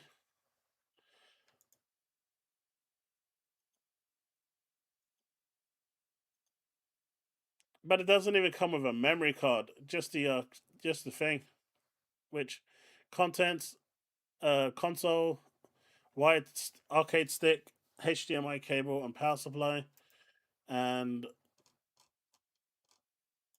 the Anniversary Edition comes with the console, wired, Metal Slug the game, memory card, 15-pin wireless arcade stick dongle, interesting.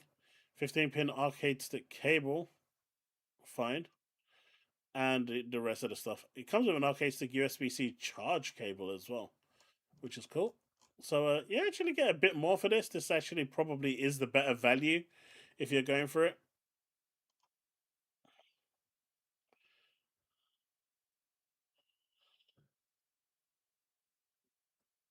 Make Steve buy it for you instead of the 5080. I gave up on that a long time ago. Dreams are exactly what they should be left as. Dreams.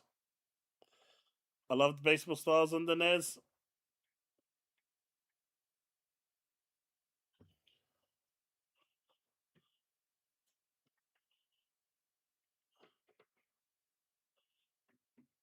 Did Baseball Stars.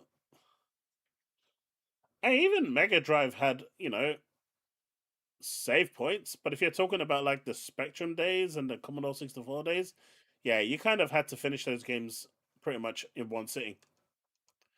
But they also weren't 500 hours long, so you could do that. You said nothing. That's just lies. So I don't know.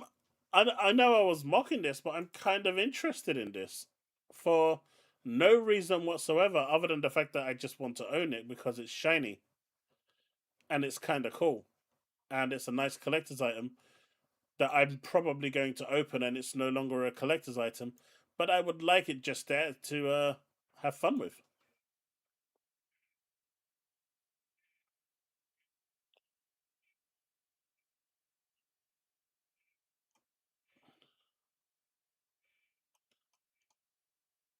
I just didn't see this coming. I did not see them doing a Neo Geo console. I had a Neo Geo Pocket once, but that was as far as it went.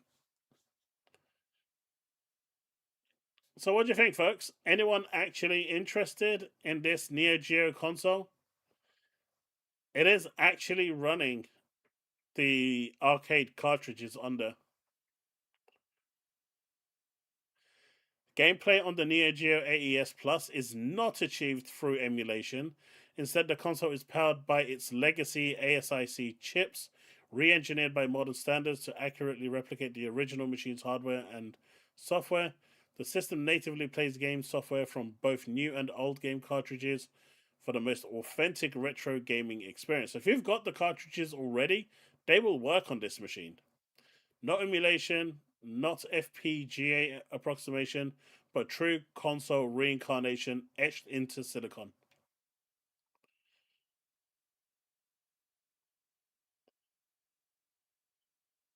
No, it's not 200. It's 269.99 with one game.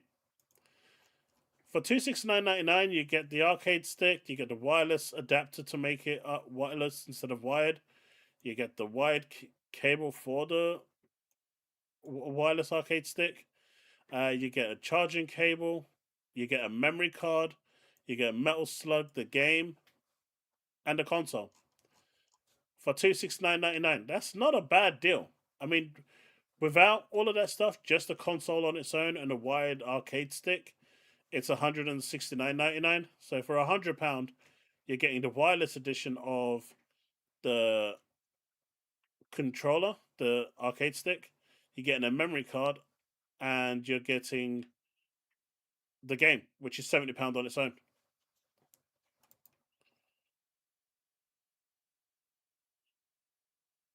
Yes. Well, who is Jennifer Patterson, by the way? I just think them charging me this much money for the cartridges are crazy.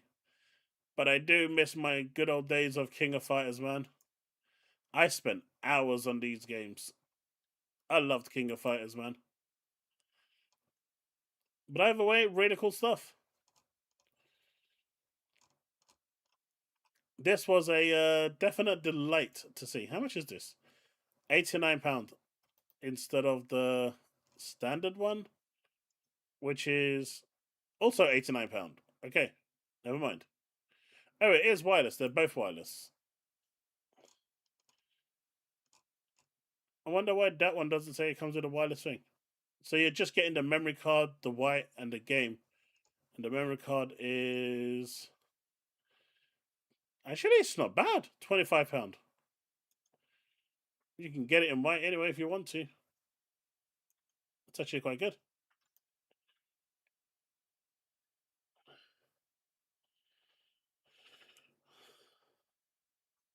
The British cook that died in the 90s. A British cook that died in the 90s?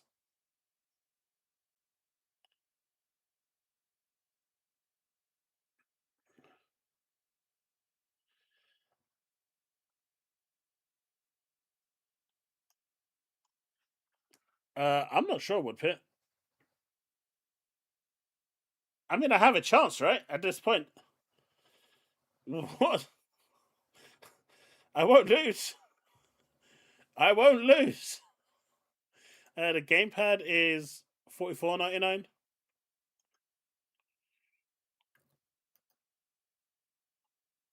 Ooh, Garo. But yeah, I just think the games are way too pricey. I get the cartridges are expensive to make, but Jesus, £70 for the games is absolute killer, especially for these. But it is interesting, and if anyone's interested in this, check it out because Neo Geo are going for it on their anniversary.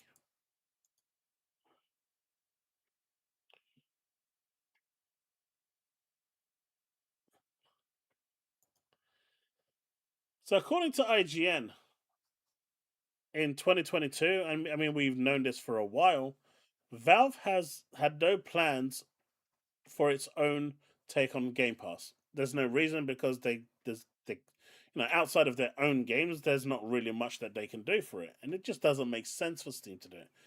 But it didn't mind putting, Game Pass on Steam. Now, obviously, Gabe has been vocal about this as well at the time, where, as long as they can agree to terms, he would be happy.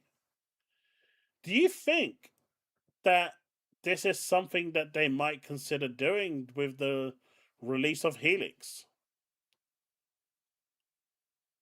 What do you think about this? And in terms of achievements, I don't know. Maybe they'll kind of combine certain games achievements with, there'll be like a merger of achievements with Steam and Xbox. I don't know, but this has always kind of been in the limbo, and I've seen it raised again today. This was obviously 4 years ago, but Gabe has never shied away from the fact that he has no problem putting Game Pass on Steam.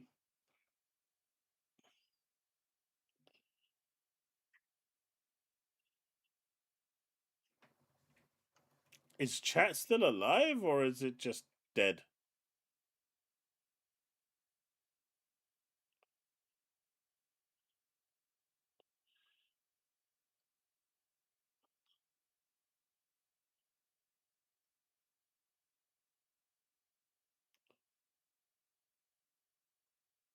They should keep Steam and PC Game Pass separate.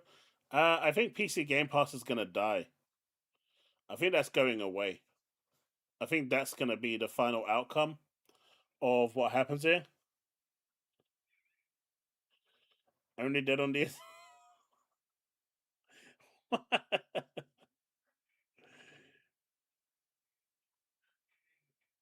Why would it be £1,000 a week? I mean, I've never seen the Xbox community more divided than I'm seeing them right now. Enjoy, Banisher. I think this is probably the most divided I've ever seen the Xbox community in a number of years when it comes to Game Pass in general. You got one band of community who just wants it to go away so they can have exclusives back, and you got another band who doesn't want it to go away and exclusives be damned. It's an interesting time, but I don't see how any of that would hurt Game Pass pricing if Microsoft and Valve were able to, you know, get Game Pass booting through Steam. Obviously, not. It's only going to be the games that Microsoft has on there, and it will probably be limited to first-party games anyway. But it probably could get people subscribing to Game Pass more.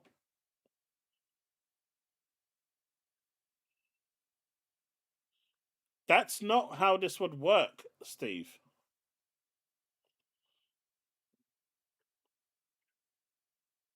No one insinuated that at all. Game Pass doesn't have 4,000, 10,000 games on there right now. It would just be the Game Pass catalog that's, I guess, that's available to play on PC.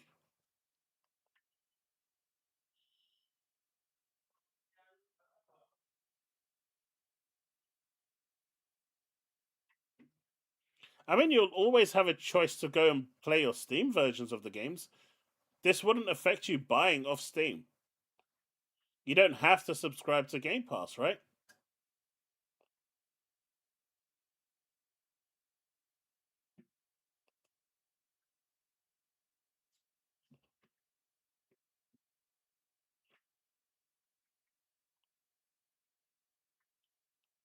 I don't know. I think it's an interesting. It's interesting.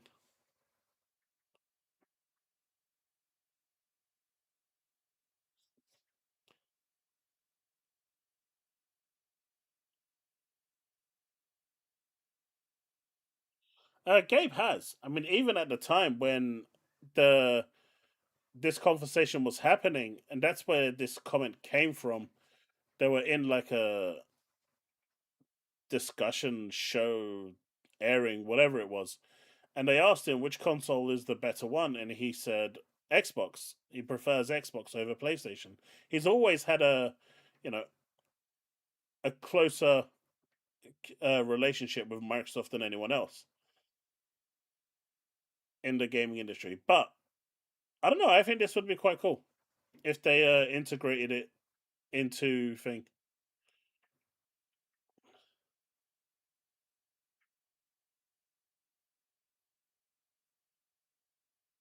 What if you didn't need to have Xbox app open?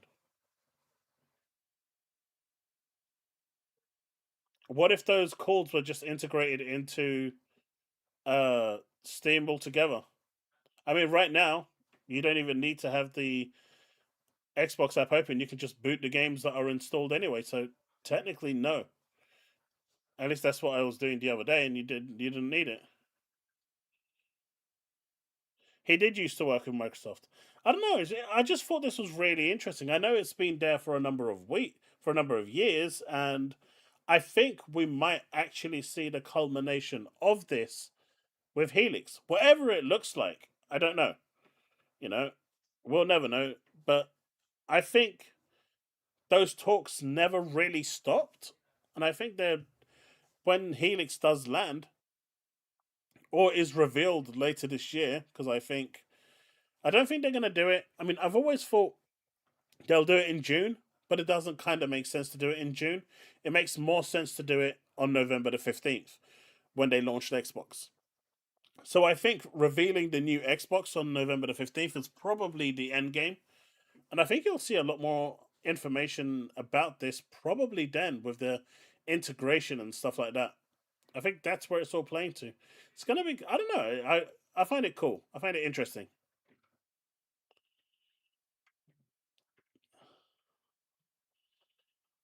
I mean, the guy that did Star Citizen, I forgot what his name was. He also worked for Microsoft, but he actually hates Microsoft. So he won't even build his game up. He's changing his game so it doesn't even need the Windows protocols anymore. Doing everything in Vulkan, I think, or whatever it is.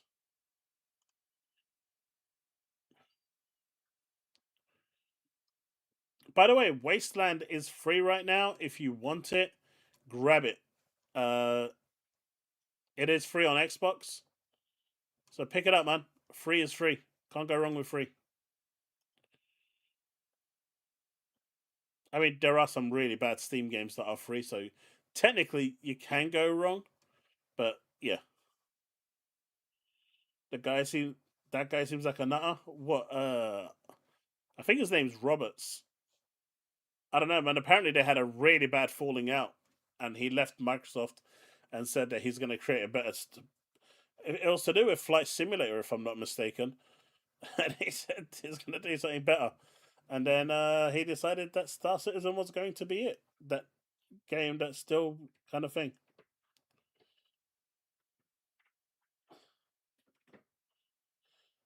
I've never had a chocolate Guinness cake.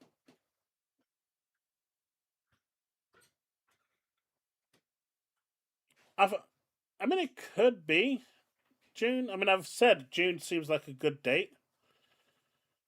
Maybe a reveal in June and then a more deep dive in November. I mean, they have to do something in November, right? It's the 25th anniversary. They've been bigging it up for quite some time, so they have to do something on on November the 15th.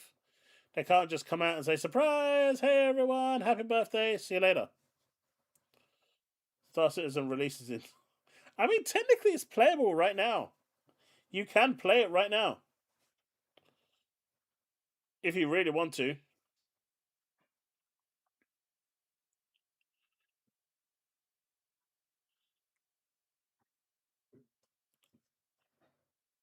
I mean, but you still got a free mower out of it, right?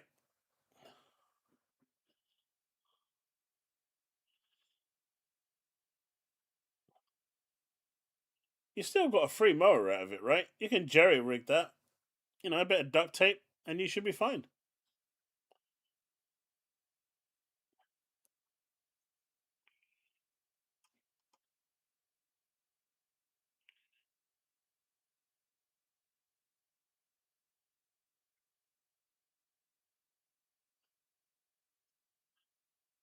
Hey, apparently Chris String is saying that he knows how to fix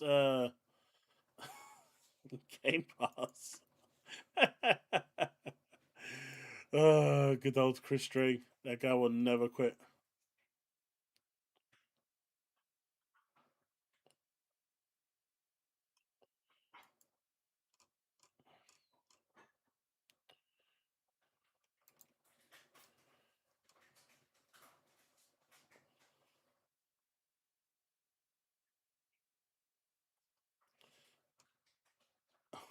It cost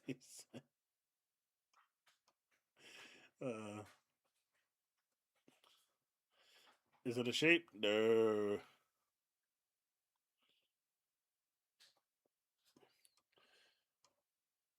Oh, you saw King Fresh bought a gaming PC.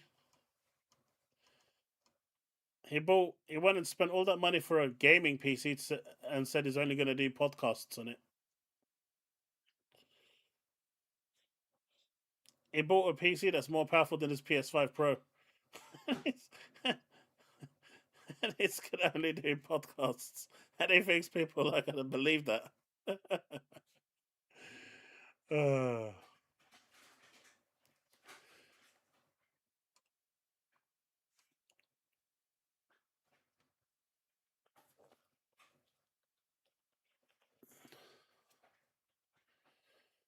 Oh, the Alan Wake 2 event is only available between May and June, and then it's gone forever.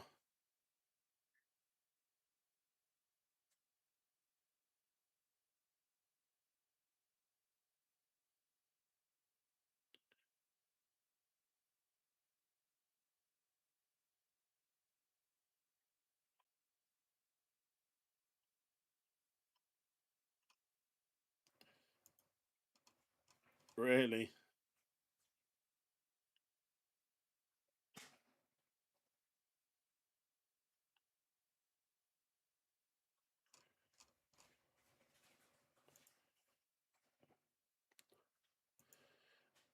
Yeah, let's see what Christopher Dring has to say. The Dring. Ultimately, this is a short-term solution. Longer term, there are real questions around what Game Pass should be. Regular readers and listeners will have heard me talk about this at length before. I've never truly believed in the Game Pass concept as a business. There are clearly hardcore gamers who will subscribe to a service filled with excellent games. Right. My initial concern was that these gamers, they spend on games anyway. So doesn't Game Pass risk reducing what they spend if they can get access to loads of games within a subscription service? Will they not just spend less on games? Now, that concern proved to be unfounded, at least according to Xbox. Gamers are spending more on average as a result of Game Pass, not less. That's what they say. So that's good.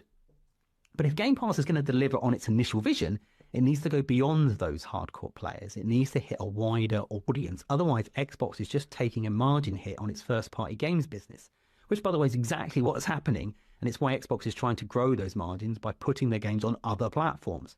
Now, the reason why I've always been a doubter about this is that most gamers don't play that many games. According to Sakana, they put out some data recently around this. 63% of US gamers buy 2 or fewer video games every year. 22% say they buy a game every quarter. Now, let's say that 22% are buying full-price premium games, $70 games. That comes to $280 a year. Game Pass Ultimate's annual subscription cost is $360 a year. That means for 85% of US gamers, the math on Game Pass just doesn't add up. A game subscription service simply doesn't have the same appeal as one for TV like Netflix or music like Spotify. The consumption habits are different. We don't play as many games as we watch TV shows. And so that means that Microsoft is making more money from Game Pass than they wouldn't if they sold it separately, right? So I don't get it. Am I wrong in that? So if you would only buy 2 games but you're subscribed to Game Pass for a year, you're technically giving Microsoft more money than you normally would within that year. Why is that a bad... I mean, it's bad for the consumer, I get that, even though they do have the opportunity to play more games, which they probably will, considering the subscription service is there for them to try out those games and see if there's anything else they like, and they're not going to be restricted to those 2 games or 3 games. So how is that a bad thing for Microsoft? They're making more money than they would normally make. They're essentially upselling. So I'm a little confused here.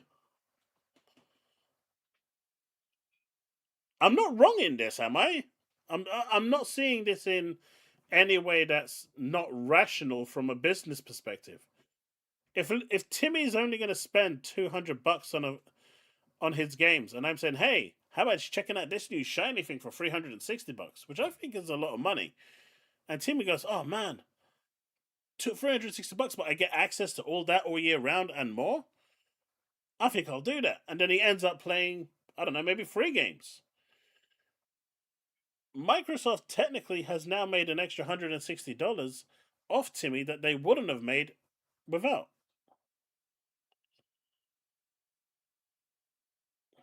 Cadbury's chocolate is awesome. I like that.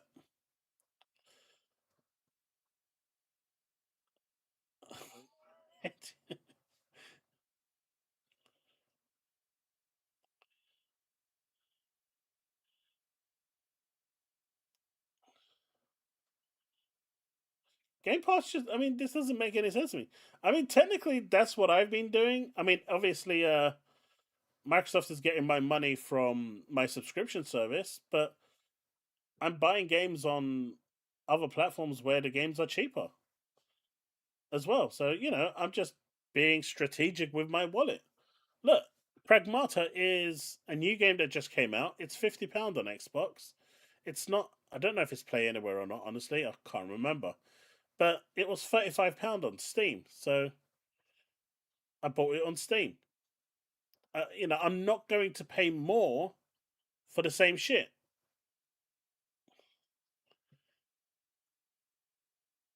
I will always go where my wallet tells me to go. That's the beauty of having the flexibility of having a PC and multiple consoles. I get that's not available for everyone, but I'm just talking about it in my perspective. I have the I'm in a position, fortunate position, where I can go to places where, you know, where it's cheaper, I'll buy from there. And I was having that dilemma about the game because if it was Play Anywhere, I kind of did want to get it on Xbox. But in the end, my wallet speaks true. And if I saved £15, that's £15 I can spend on other stuff or my kids, right? So I don't really get what he's saying here. When we listen to music, perhaps Game Pass should adopt a more flexible model. That's what's being suggested in these reports. Perhaps gamers can subscribe. This is my takeaway from it. Perhaps gamers can subscribe for a lower fee and access perhaps 5 AAA games a year, or maybe they have a set number of credits that they can spend on games, where Call of Duty is a lot of credits and a cool little indie game is a lot less credits.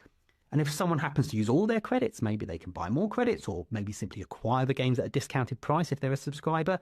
And there's logic to that model. It's basically, there's still a full buffet, but it's not all you can eat. But it's a bit messy and it's a bit complicated. It's not.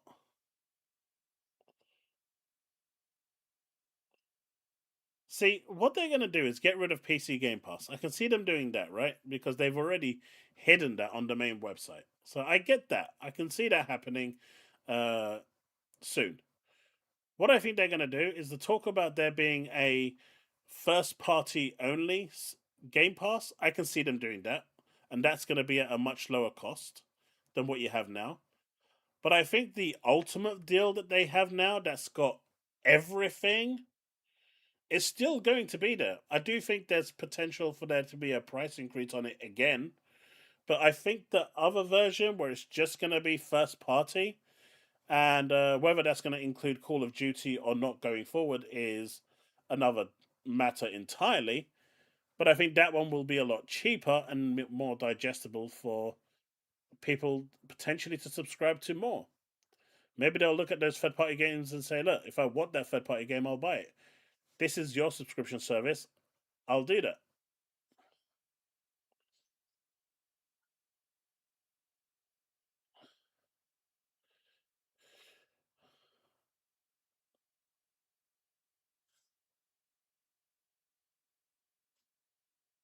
Yeah.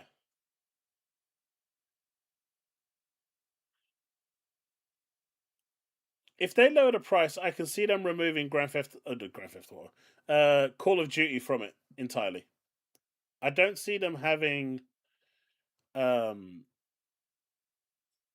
same amount of the same. I don't see them having a lower price with Call of Duty there.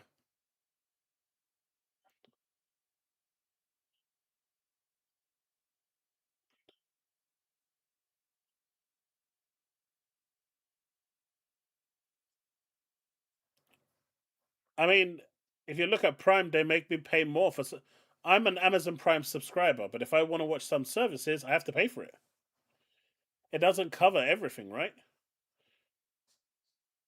If I want to watch everything on Amazon, I have to add on the MGM and the Paramount and all of this. It gets quite pricey. So Prime is probably the model that they're looking at. Netflix is just a one shop all. I think they're looking at the Amazon um, pricing, and they're looking at the way Amazon does it. Because Amazon gives you some stuff, but not everything. There's loads of films on there that I wanted to watch. I mean, just the other day I went to watch Pitch Black with my kids, and it's not on the service. It's not on MGM. It's not on Paramount. It's not on Amazon Prime. You have to pay for it to watch it. So I think it's interesting.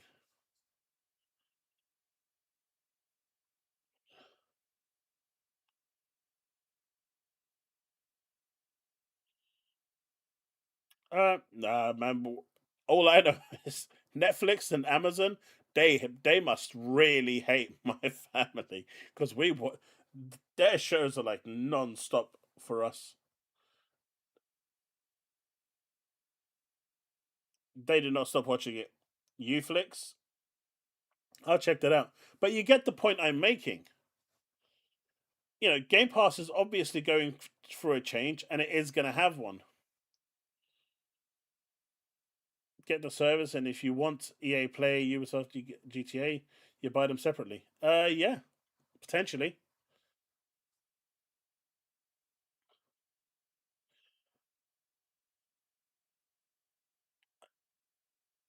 That's it. I think that's going to be the direction that they go in.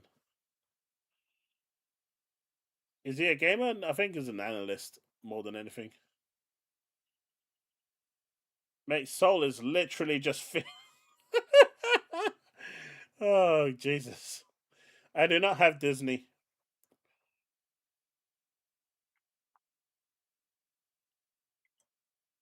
I do not have Paramount. I do not have Peacock. I do not have Discovery. I just have Netflix, Amazon, and for a year, because they gave me a insane deal, MGM. But even then, they still didn't have like one of the movies I wanted to watch on Stargate while I was binging it, and I had to acquire it other ways.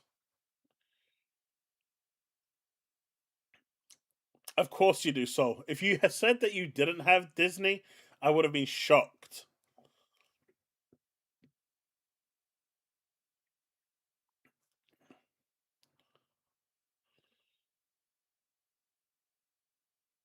Oh, they rebooted Scrubs?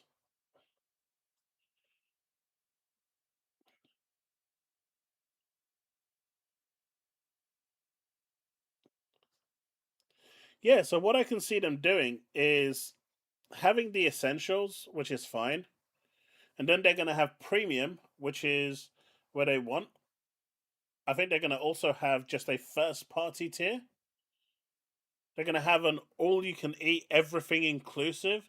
That's going to be the top end model, the really expensive one.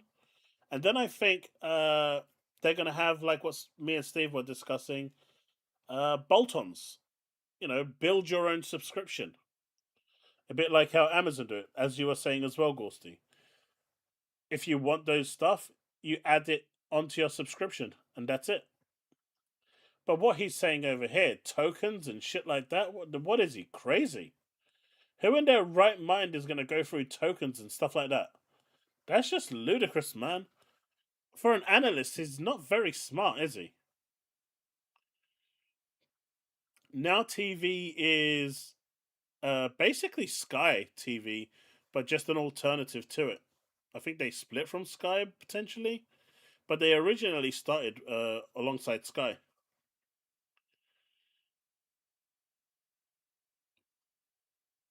But I think they're separate now from Sky TV. They still have ties potentially, but I'm not sure if they're still the same company.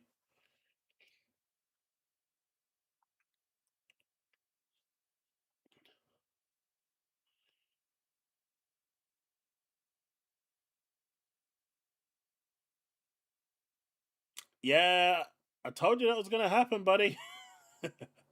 I'm always right. I'm never wrong.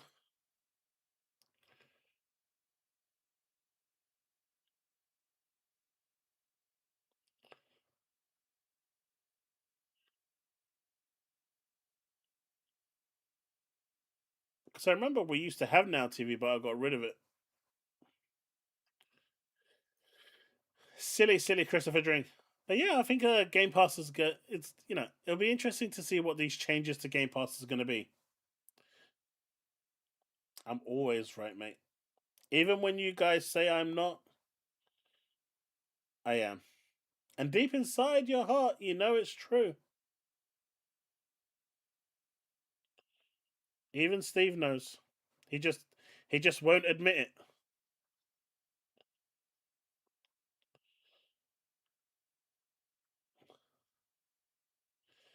Hey, you're cool, Chili. You're always cool with me. Often? What do you mean often? You changed that to always. Oh, we're going to be bringing back King Henry VIII and his corporal punishments.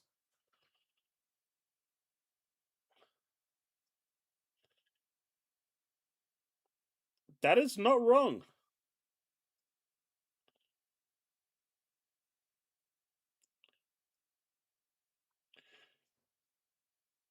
Hey, I've always been right.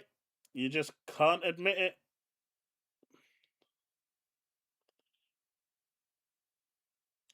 It's obvious that he doesn't like Xbox. I mean, he is a Nintendo fanboy, so that might say something about him.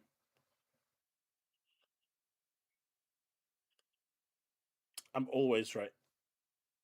Okay, let's forget the fact that I've said I'm always right.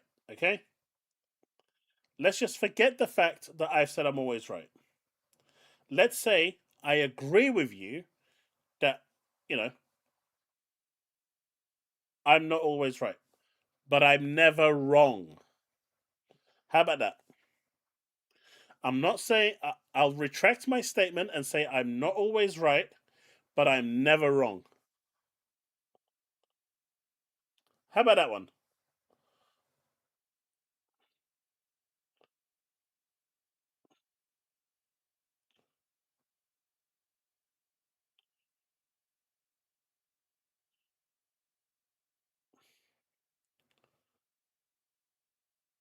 Are you saying I'm woke? Like, what is wrong with you?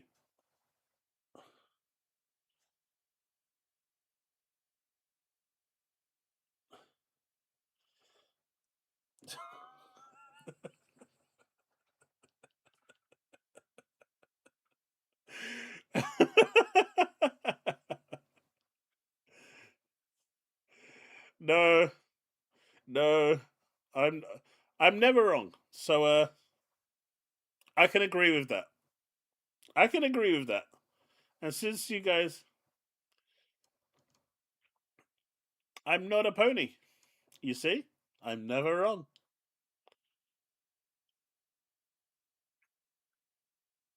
Me, woke? Are you crazy?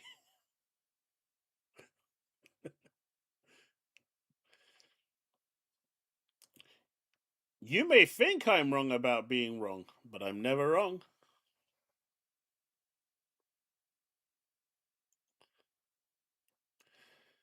Space Marine 2 has welcomed 12 million players.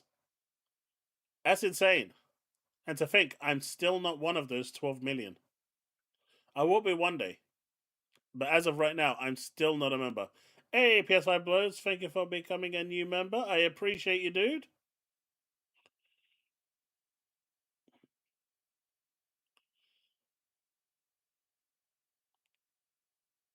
You can't be wrong about being wrong. It doesn't make any sense. It doesn't make any sense. Hey, look. PS5 Blows 317 celebrates 6 months of membership.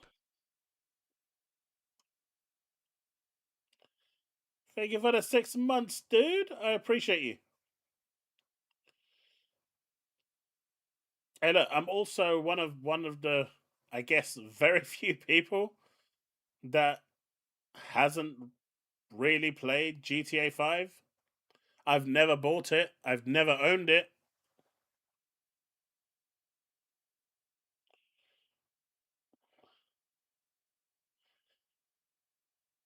See, Dave Reezy is a legend like me.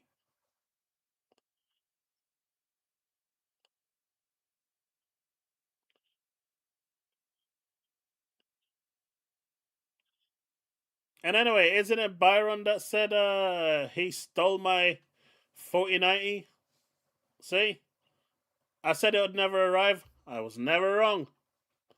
You can blame Byron for that, for stealing the 4090. I think it was him. But it still works in my favor.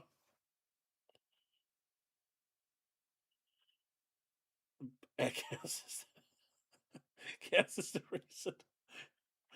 It's just, I'm gonna say it's just not a very good game.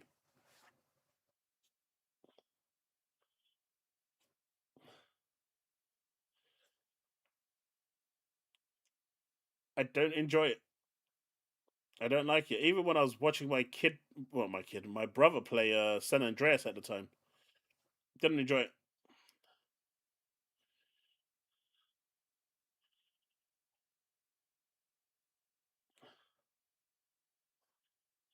I do remember him coming out and showing me the T-shirt that he got in game though. 100% in the game, and all I got was this lousy T-shirt. I thought that was a nice touch from Rockstar. I can say that. I said what you said at the time, but apparently you can say it by just watching videos and seeing what the game is like through clips and stuff. Apparently, people say you can make an informed decision that way. So I'm just going by what all the journalists and the analysts are saying. Apparently, I can. Hey, look, don't diss Hello Kitty, right? I lost my copy of Hello Kitty on the DS. I'm very sad about that. I'm pretty sure it was stolen when we were evicted from our old place.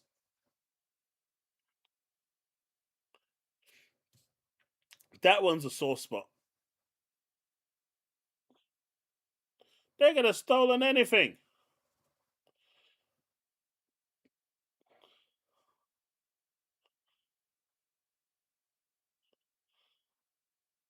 I agreed with you, Steve, until they told me that I was wrong. And I knew I wasn't wrong because I'm never wrong. But I'm using their logic here now, so it makes me not wrong and able to overcome and make you sound even more wrong.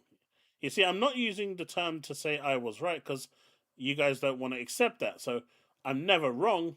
So I'm working around this in a strategic way to make it look like, well, if I'm not wrong, well, you know what the answer is. Hey, Grey Monad.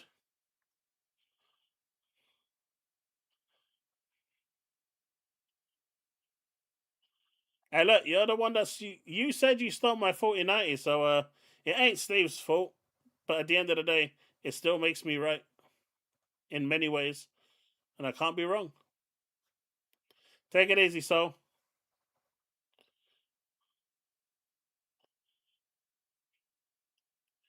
No, that copy of Hello Kitty actually had some sentimental value to me because it was a gift from at the time. I don't know if those of you in the UK remember the brand Explosive. They were the cheap brand for PC games. They had that red box. Well, I used to work for a company called Empire Interactive, um, and basically they were the ones that were responsible for a lot of those games. And Explosive was one of the brands that they did. And so when I went there and I worked there for like a year or so, they gave me a bunch of games, and that was one of them on my first year. And I like to keep that sort of stuff that are gifted to me from my managers and stuff, especially when it comes from a good place. The Long Journey was another one that they gifted me, which is a really good game. Still got that one, but yeah, when we were forcefully evicted, I lost a bunch of stuff there.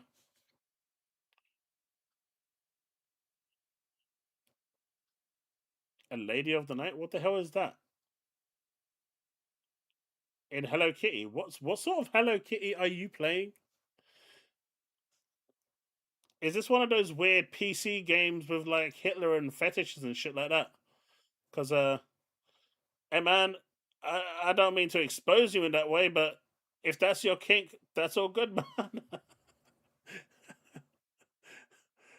Power to you.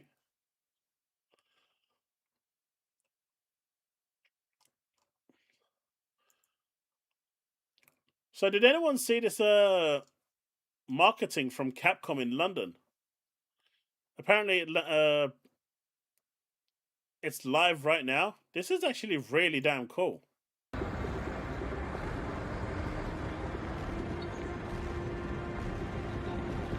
This is down London right now. I don't know how long it's going to be there.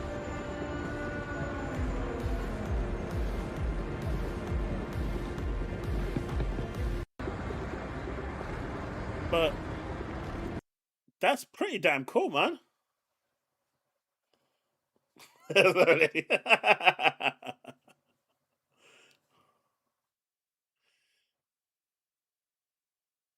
Very different game.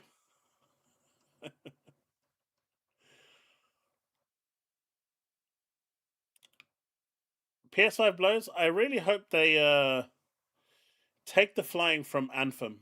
Anthem's flying was spot on. It was really good. Have a good night, gaming. It was as good as it needed to be. But yeah, this is advertising done right.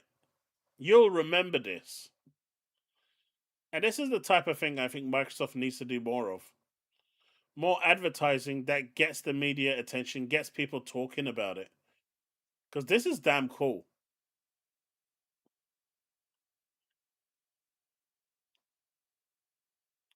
I like this sort of advertising.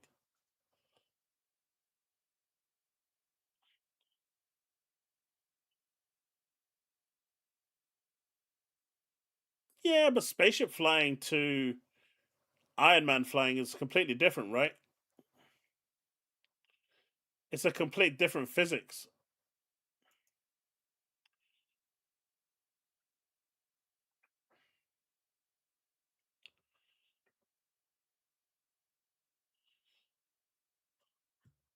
That costs money though. Microsoft are notoriously cheap.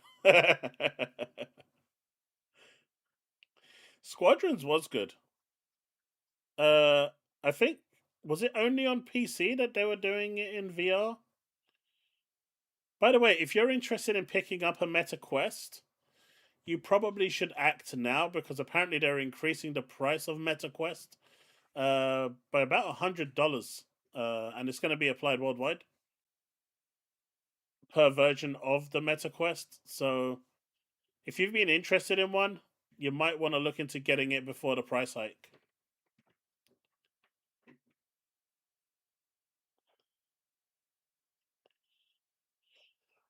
They hate anything that's PC, except they actually went and bought a gaming PC and say they don't game on the gaming PC.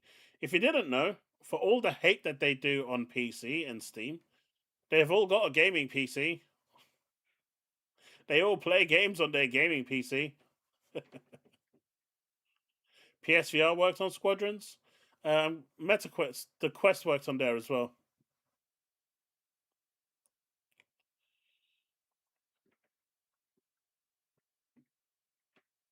Yeah, I've got the MetaQuest 3. I still need to pick up Deadpool on that thing.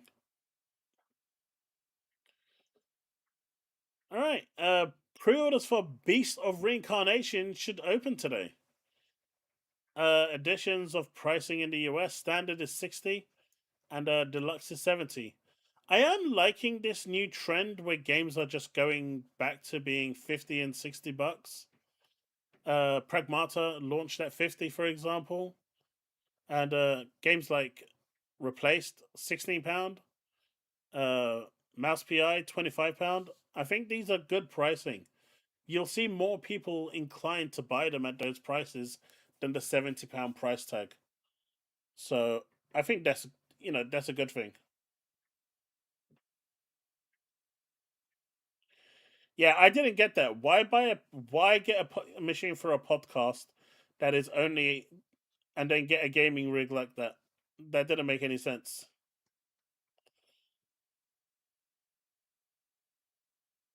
I mean, he just bought a new one, right? And it was like trying to show it off and whatnot. I don't know. It's weird. Take it easy, Chili. Have a good one.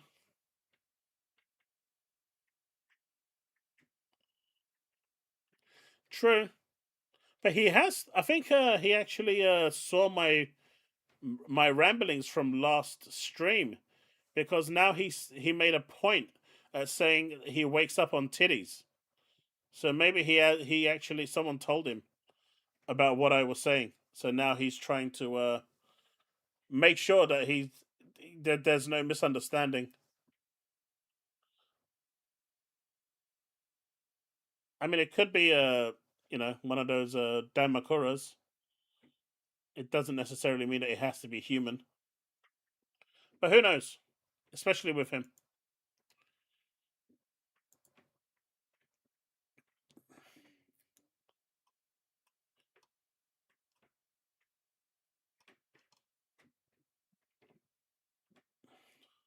Not on mine. Fuck that. That's delete your save file territory. No, no, no, no, no, no, no, no. We don't do that here. We do not do that.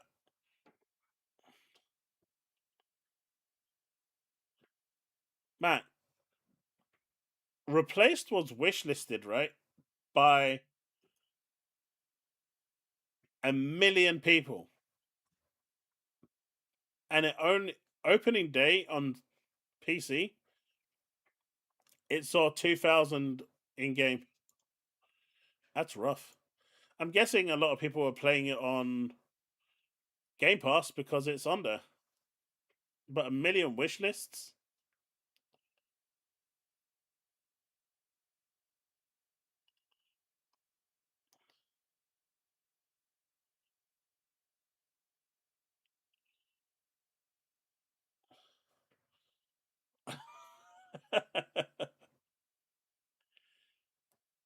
I did not shave my chest. Why the hell are you trying to insert? Who shaves their chest? That's wrong on so many levels.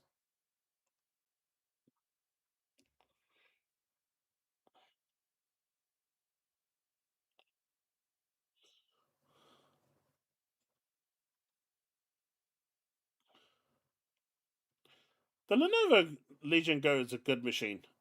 I'm happy with my Xbox LIX. It does everything I want so far. I haven't run into anything. And it's Windows, so that's always going to be a plus for me.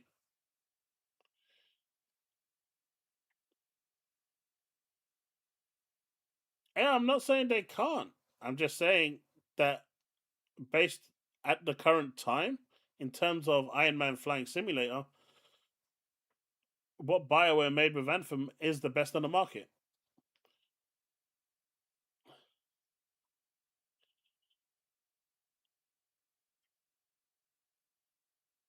I keep some on there, so I get. Yeah, that's what I do. That Directive 8020 looked interesting, though. I'm kind of interested in that.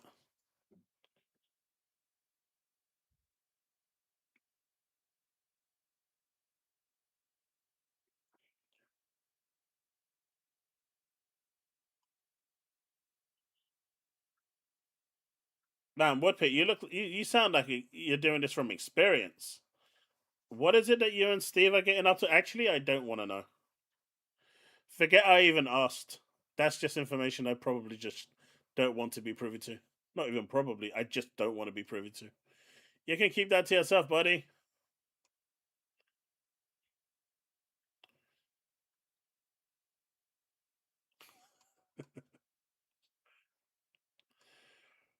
But yeah, man, VGF Fight School decided that he was going to be his usual self again. I think I'm surprised he hasn't blocked me yet, especially after our last discussion. but he hasn't. But man, that was not a nice interaction we had yesterday. What can I say? What can I say? But folks, what do you think of the massive divide between people on the Xbox thing? It's clear that different people are doing different things, right? Nintendo is going their way with their handheld oriented Switch system, which really works for them for the Switch, and you saw that with how many copies machines it sold. Sony is still doubling down on exclusivity and going that way, whereas Microsoft has decided that they're going to go down the route of ecosystem and then release games that are not in their ecosystem. But I think they're all going a different way, and I think that's fine. But do you feel that that's good for competition in its current state? Would you rather have a Microsoft and PlayStation competing against each other to vie for your money and your service and anything else? Or would you prefer the games to be as they are now, coming out? It's called the 2040p machine. Which one? The Switch 1 or the Switch 2? I said the Switch 1 sold like, 140, 50 million. You think Sony is more in trouble than they let on? I mean, they are consolidating a lot right now, aren't they? Uh, their mobile business is gone. Their TV business, more or less, is in someone else's hands right now. Their laptop business is gone. The cameras are still fine, I think, for now, but I don't know if they still hold that prestige that they had. They've got good lens on like cameras and stuff for mobile phones, so they'll always be there for that. But I think ultimately the PlayStation business model is what is keeping Sony afloat. If anything was to happen to that, I think Sony as a company overall would be in quite a bit of trouble. And I think that's one of the reasons why they've never gone day and date with PC for their single player games, and I don't think they ever will. Mainly because the current business model that they have with PlayStation, they need it to work. Because if it doesn't, there could be serious ramifications for Sony as a company overall. I mean, don't forget, back in the PS2 days, Sony was in such financial trouble that they were looking to sell off the PlayStation brand entirely to make money to cover for everything else. And then they pulled back on it and decided that they were going to double down on PlayStation because that was the only part of the company that was really making them money. So it's interesting to see, how Sony is devolving everything. They call it restructuring, but the reality is there's just no money there. I mean, look at Disney right now, right? Disney have turned around and they've gotten rid of their whole division for DVDs and Blu-rays. They're all gone. The division for Disney that got those movies and put them on DVD and Blu-ray, they're gone entirely. That division is all gone. Everyone there has been let go. It's shut down entirely. So will they ever release more Blu-rays and DVDs by outsourcing to some companies? Who knows? But right now, in this current, in what we know right now, maybe not. Maybe they're putting all their eggs into one basket by saying if you want to watch these movies now, you can either own them digitally if it's possible, or you can only watch them through the subscription service, and that's where you got to go.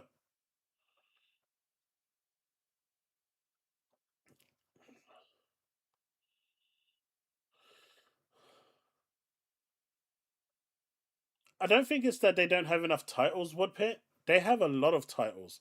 But the 13 games that they were working on that were live service that they decided to cancel mid development and just throw all that time away, this generation has severely hurt PlayStation in terms of their media output, their game output, everything.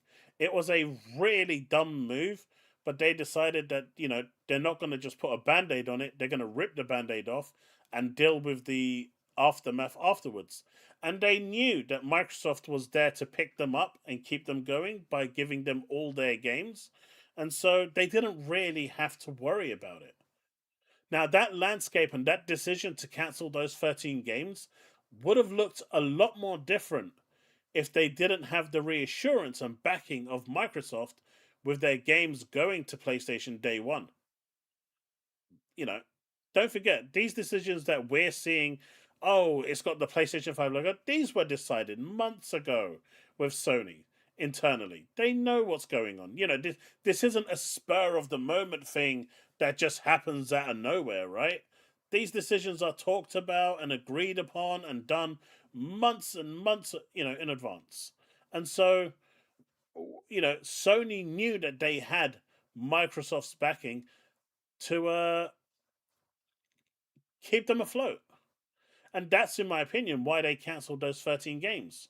Otherwise, I don't think they really had the option to cancel them. I don't think they had the financial backing to do it. They knew that with Microsoft there and all these games going to them and they're not going to miss PlayStation, the community on the PlayStation platform will have not only the few and far between games that are coming from PlayStation while they regroup and get their bearings in place again, but they have all those games that Microsoft is getting, which gives people more incentive to go and buy a PlayStation instead of an Xbox.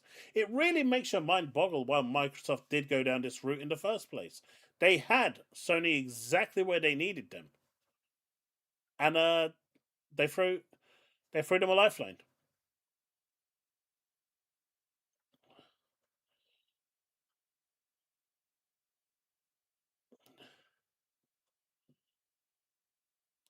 Yeah, they don't own Blu-ray, but they are one of the founders of it. No B cringing. What do you mean? I don't cringe. They could have Woodpit. Microsoft had it in. Microsoft right now could turn around and tell them, all you've got this year is Wolverine. Let's be realistic, right? Sony has Wolverine coming, which is going to sell big. I don't care what anyone wants to say about it. It is going to sell in the buckets. They also have Saros coming, but Saros is not going to be the big successful game that the fanboys are telling you it's going to be. It's gonna be a good game, but it's going to have the same reception that Returnal had. Maybe less, right? Because it's pretty much just a different setting to Returnal. And Returnal is a good damn game. But it didn't light up the audience. And I don't think Saros is either, right? But Wolverine will. Now, can you imagine if you, as a gamer, went and said, right, so what is it that PlayStation has that makes it more appealing as opposed to as a new customer? And then you look at Xbox's offerings, and they had all these games that they've got under their belt that are coming out, and they were only playable on Xbox.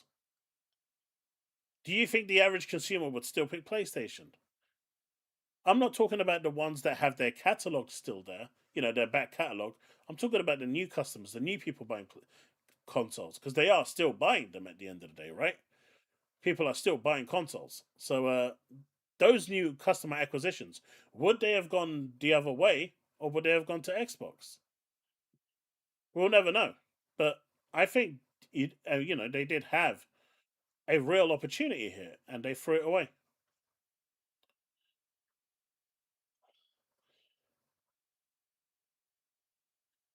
I mean, Saros is just Returnal, Bullpit. If you've seen Returnal, if you've played Returnal, you'll know what it is. Saros 5 copies. Yeah, Sony does have patents. I'm sure they do. What game trailer was that? Probably. Isn't that COD? Or is that Battlefield? I think it's COD. Doesn't look like. No, it's not. Isn't that Madang? This was Madang. This is the cancelled game that's never coming. This is the one that Steve was talking about. This is the game that basically the whole studio got let go. All the developers. There's only like 2 CEOs in there. Everyone was gone. Yeah, it's a game called Madang. This looked insane. I was really looking forward to this as to fill the itch that Splinter Cell left. I mean, there's no development team, so call it what you want. Everyone got let go.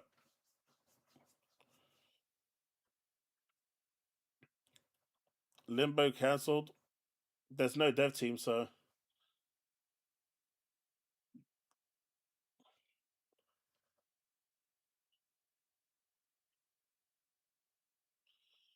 what was the Central Asia RPG you showed a while back? Central Asia RPG?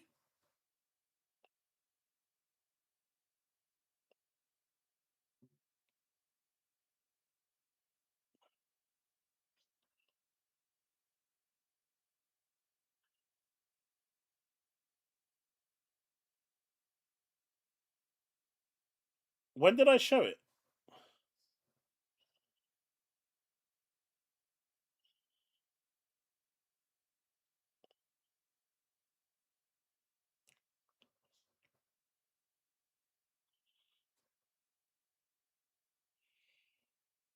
And this is why Matt Booty made that statement at the time.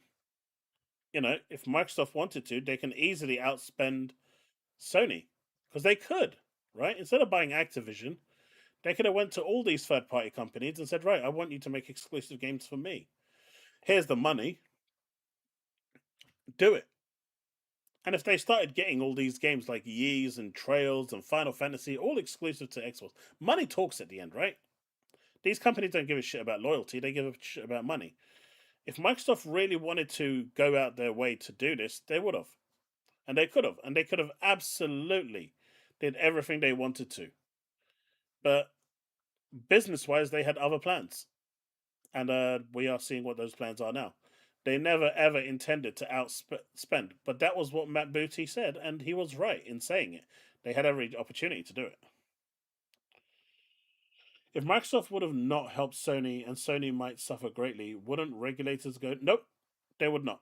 There's literally nothing that the regulators could do to Microsoft in that situation.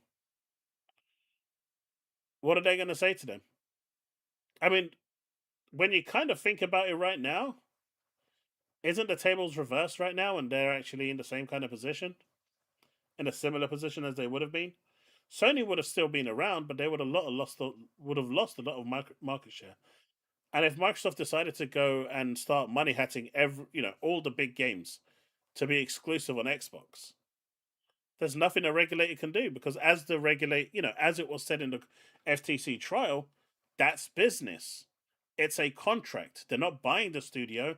They're not doing anything like that. They are just going and making a deal, and that's it. So no, the regulators wouldn't have said nothing to them.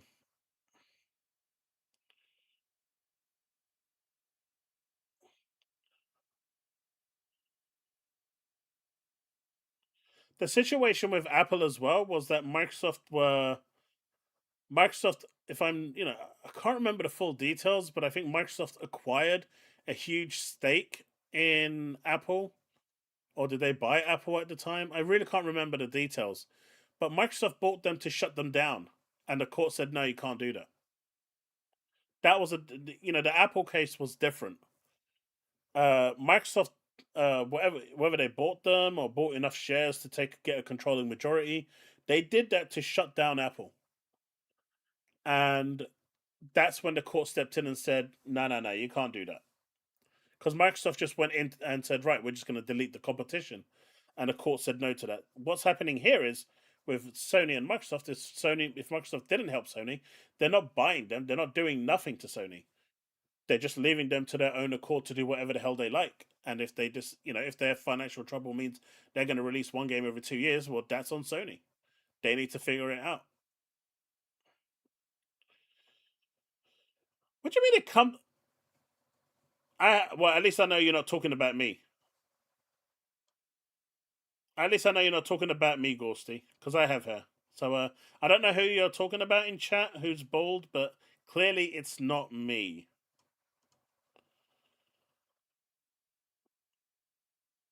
Anytime, Fantas. Oh, Ertuğrul Ulukay'ın.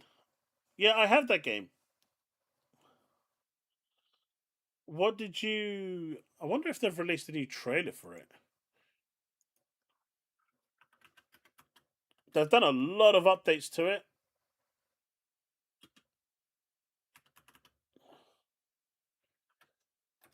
It's in a much better state now.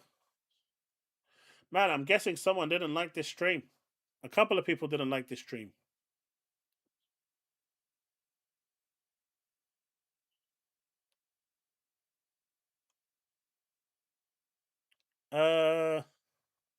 That's from 10 months ago, 10 months ago, 10 months ago. All the stuff here from 10 months ago. Maybe once I get everything up and running with my other channel for streaming video games, I'll stream the game.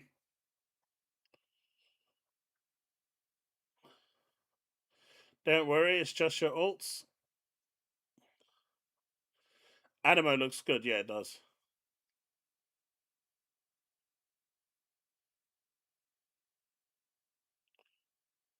Look, bullets. You should stop. I'm not bold. What does this C stand for? When I got it, I didn't. I finished the first chapter, and then they updated it, and then they were doing like regular updates to the early access, which was delete. You had to delete your save file all the time. I'm in their official Discord, and you know, they every time they kind of do a big major push, which is quite often actually, they delete your save file. Your save file doesn't work because they do whatever they're doing, and you have to restart again. So I didn't play a lot of it for that reason. I mean, I'll check the game out, Devastator, for sure. But I did get it working on the Steam Deck, which was surprising. I'm actually going to try and install it on my Xbox LIX, actually. See how it runs on there. What do you mean can't have me getting big-headed? Of course you can. But they often put it on sale, Woodpit. So you can, if you're interested, after I've streamed it. I'm almost done with cleaning my other YouTube channel. So I'm probably going to stream to both Twitch and YouTube once it's up and running for the games. This channel will only be for like sponsored streams and stuff like that. Like I said previously in another stream, game streams in general just really hurt the analytics. Sponsored ones need to stay up, obviously, but everything else kind of just hurts. So it's best that I separate it.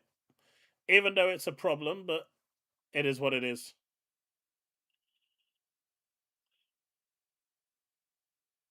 Look, what you guys need to do, right, is send me a 4090 so I can put it next to my head and see which one is bigger. And if it isn't bigger than the 4090, then you know that my head just isn't big enough yet. And there's room for growth. But at least then you would know.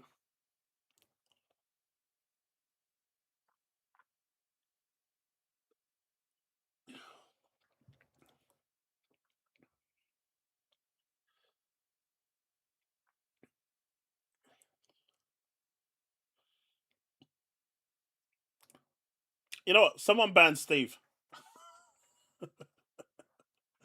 I like when games come out complete and run well at launch. That's the problem with modern gaming. Because triple devs are not launching games. Apparently, Pragmata launched really well. From people that are playing it are saying it's launched in a good state. Starfield launched in a good state on PlayStation.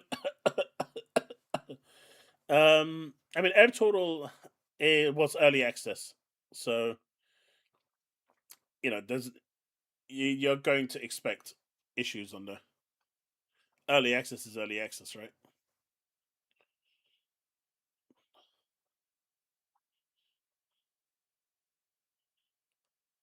Oh, really? Great. What we need to do is send you a... Nah, you don't need to send that. A 4090 is fine. Trust me.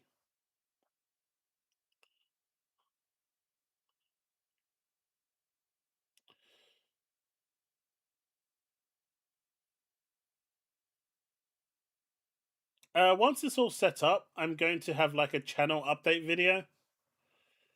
So that will basically have all the information you need.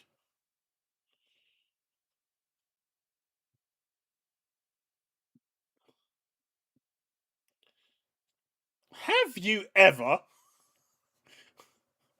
What absolute filthy lies!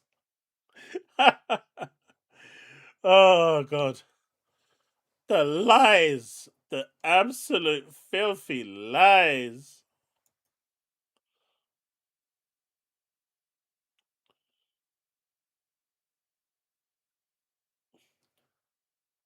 What happened to the Xbox fans beta testing it for them? They did a real good test. They tested that shit real good.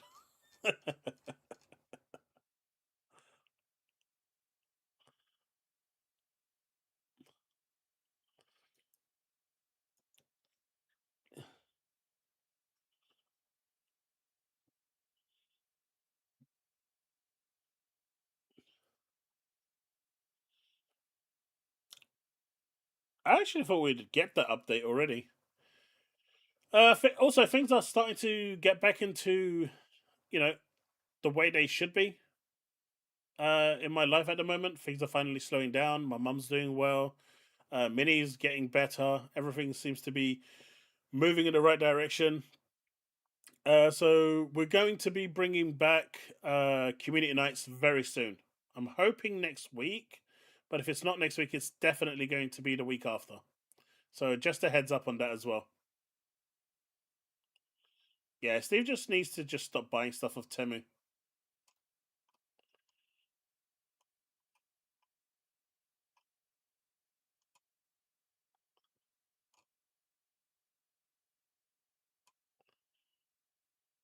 Yeah, I am sorry that I had to stop all of the stuff. You know, the let's plays, the community nights. It was just a really bad time for me in my life.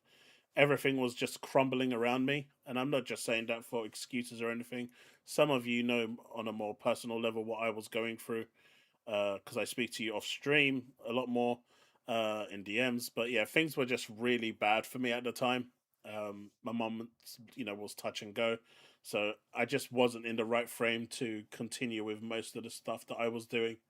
But now that it's actually all kind of almost, put behind me, and things are looking way, way brighter, I can finally get back to, doing what we all want to do and enjoy more.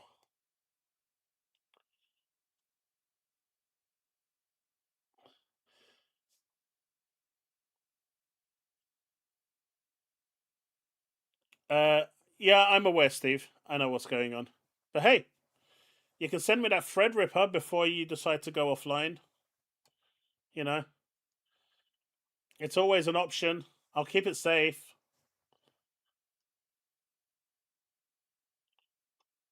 A triple thread ripper's fine. None of that cheap 1 or 2 grand ones. I'll take the 10 grand one.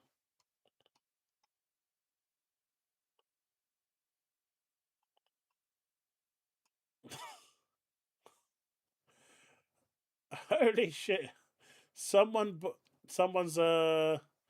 Karim Jovian just bought the Neo Geo Ultimate Edition for $1,020.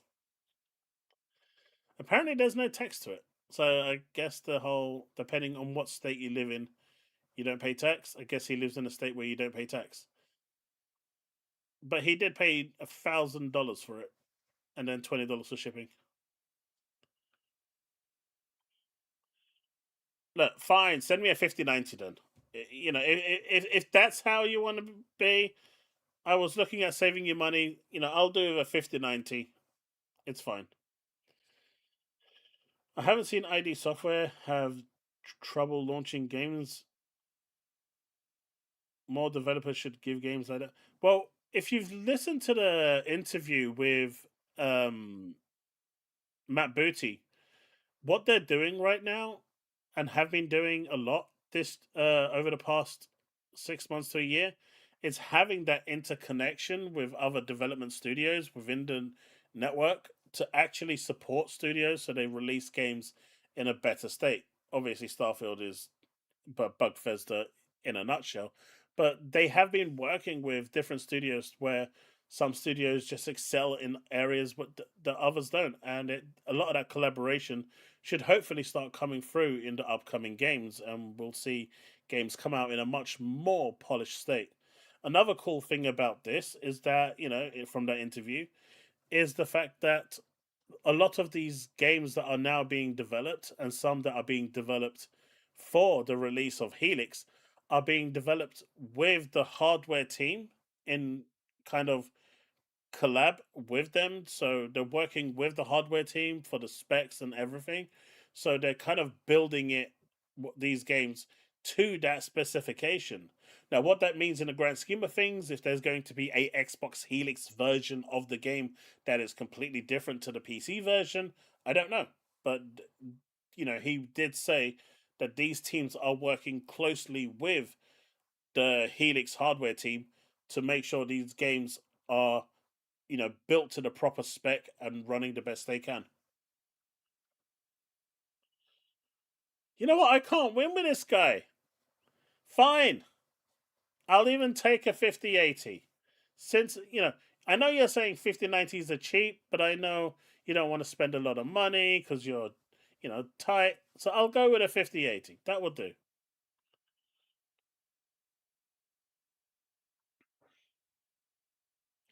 The Booty interview? Let's do it. Let's play that, and that'll be the last thing. Hey, Ghosty, I see what you posted in my Discord. None of that shit. You're getting banned straight off. How dare you? How dare you? Nintendo Defense Force. What do you think I am? Leaf. He's like the best and Defense Force I've ever seen. You can't say nothing. Love you, Leaf.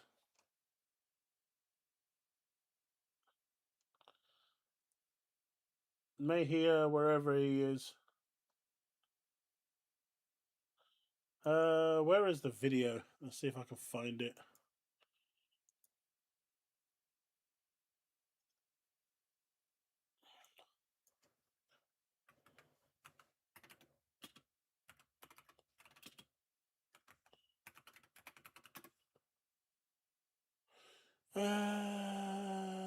One day ago. I think this is the one. 24 minutes. We just took a trip. A lot going on here at X. All right. Let me just grab a glass of water because mine is empty, and I will be right back.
All right. All right. All right. All right.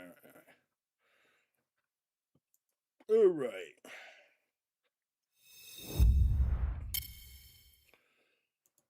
Okay. Where was the map booty? Where did I put it? I just found it. It's not that. It's not that. It's not that. There it is. Share the tab.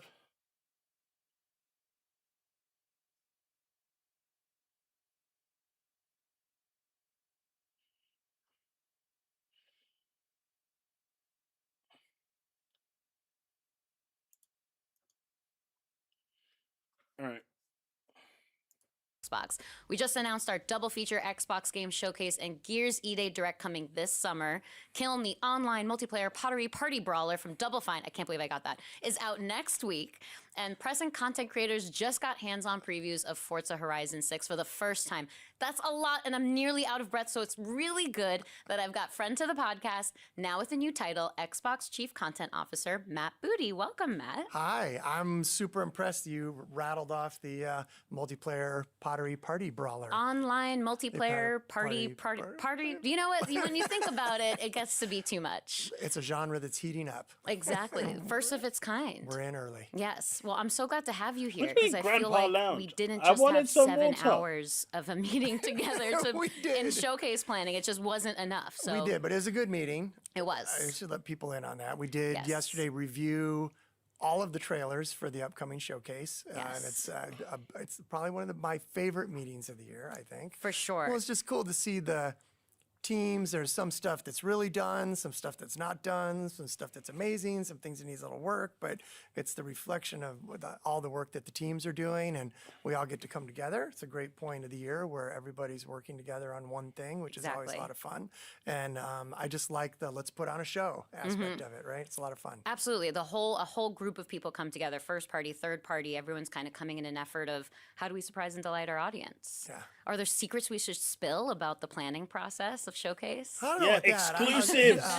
I'll say that you know we've got the Gears Direct coming, and after seeing that, we've probably got like a full 30 minutes, which is really great. And I don't know, I love everybody in that studio, the work they're doing. I'm excited about the game, and it's just we're gonna have a full 30 minutes of stuff to see. I Yeah, think, which is gonna be absolutely. great. We aim to deliver, and it was great. I was just at the Coalition filming the direct. We wrapped on that production, and just a really wonderful team, very passionate about what they do, very talented with everything that they do. And I want to talk about them, and I want to talk about all the other studios. But before we get into that, I feel like we got to talk about this fancy new title. What does this mean for you? What does this mean for the studios too? Well, More money. I think it's more the latter, right? The title is more than anything a reflection of the work that the studios do. You know, it is so core to who we are as Xbox and all the work that all our teams do across all I our see studios. Steve likes Matt It's Booty. a validation of their work. You know, the title, I think you see it in other places. You see it in film, you see it in publishing.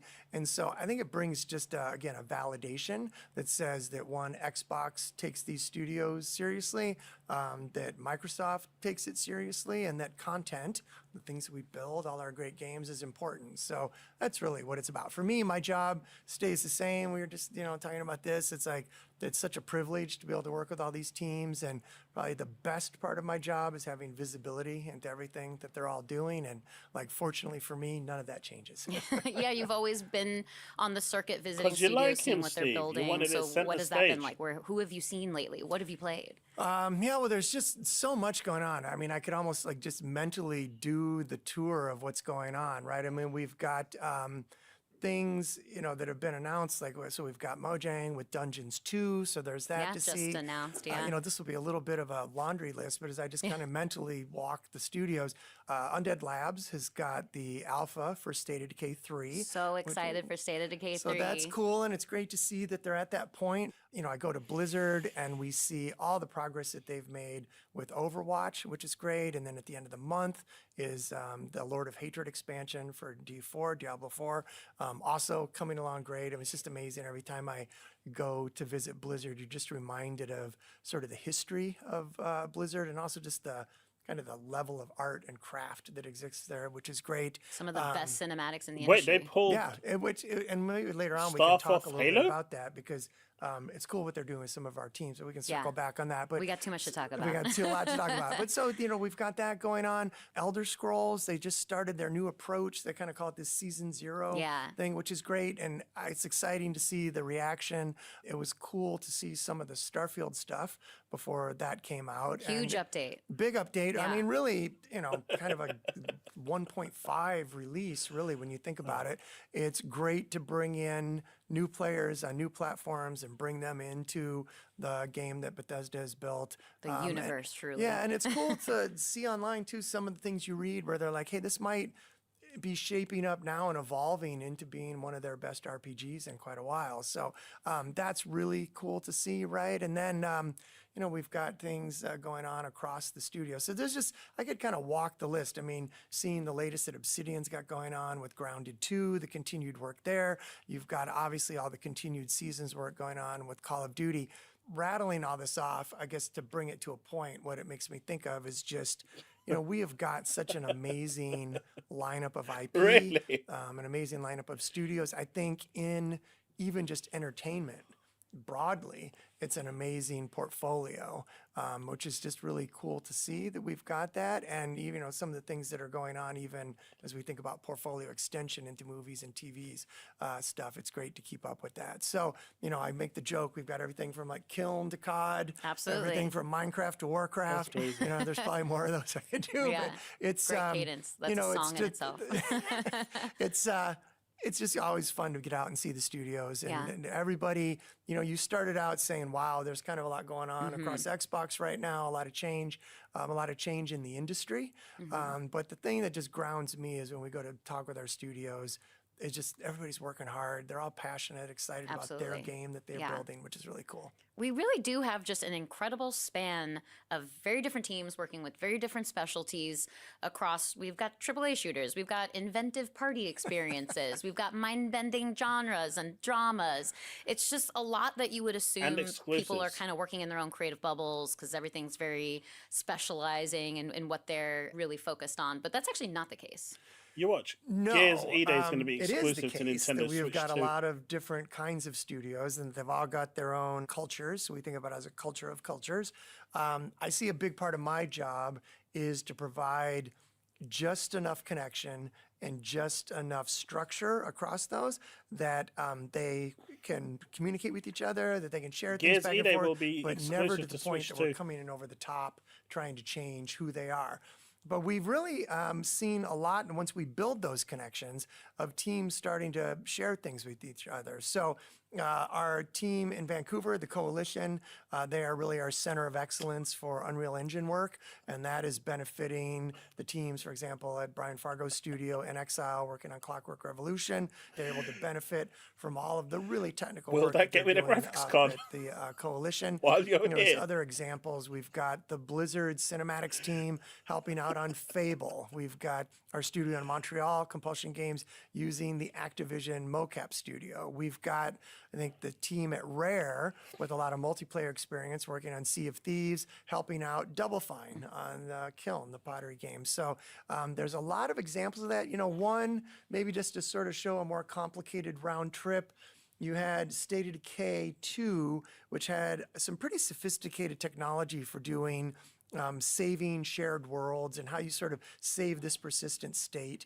And the team at Obsidian, which is a really small team that built Grounded, Man, chat knows took that already, tech man. to use in Grounded, but then the people at Obsidian kind of added to it, and now it's gone first circle back to Undead Labs to be in State of Decay 3. So that's kind of a cool example of how once we build these pathways, there's a lot going on in between the different teams. Yeah, I love that they're building on each other's work, not just sharing in one direction, but actually kind of, as you said, bringing that back together. And I think King and Mojang have also done work together, Yeah, too. and the game that we announced, Minecraft Blast, right? So it's more of a game design, gameplay thing. But it's just cool that those two teams can get together and think about, hey, we've got King's expertise, we've got Mojang with the IP, like, is there something that we can do? And it goes beyond just technology sharing. I mean, there's a lot of tools and approaches to things that, best practices that are also moving back and forth between our studios. And you mentioned the Coalition, and I love that literally XG TG exists at the Coalition run by Kate Rayner. So what is the XGTG? Yeah, I think it's X. So wait, we got Gears E-Day being exclusive to Nintendo Switch 2, potentially being delayed till next year, or being exclusive to next Netflix gaming. That's a interesting predicament. None of those are actually specified to be on PC or the Xbox platform, but yeah, they are doing interesting things with Gears.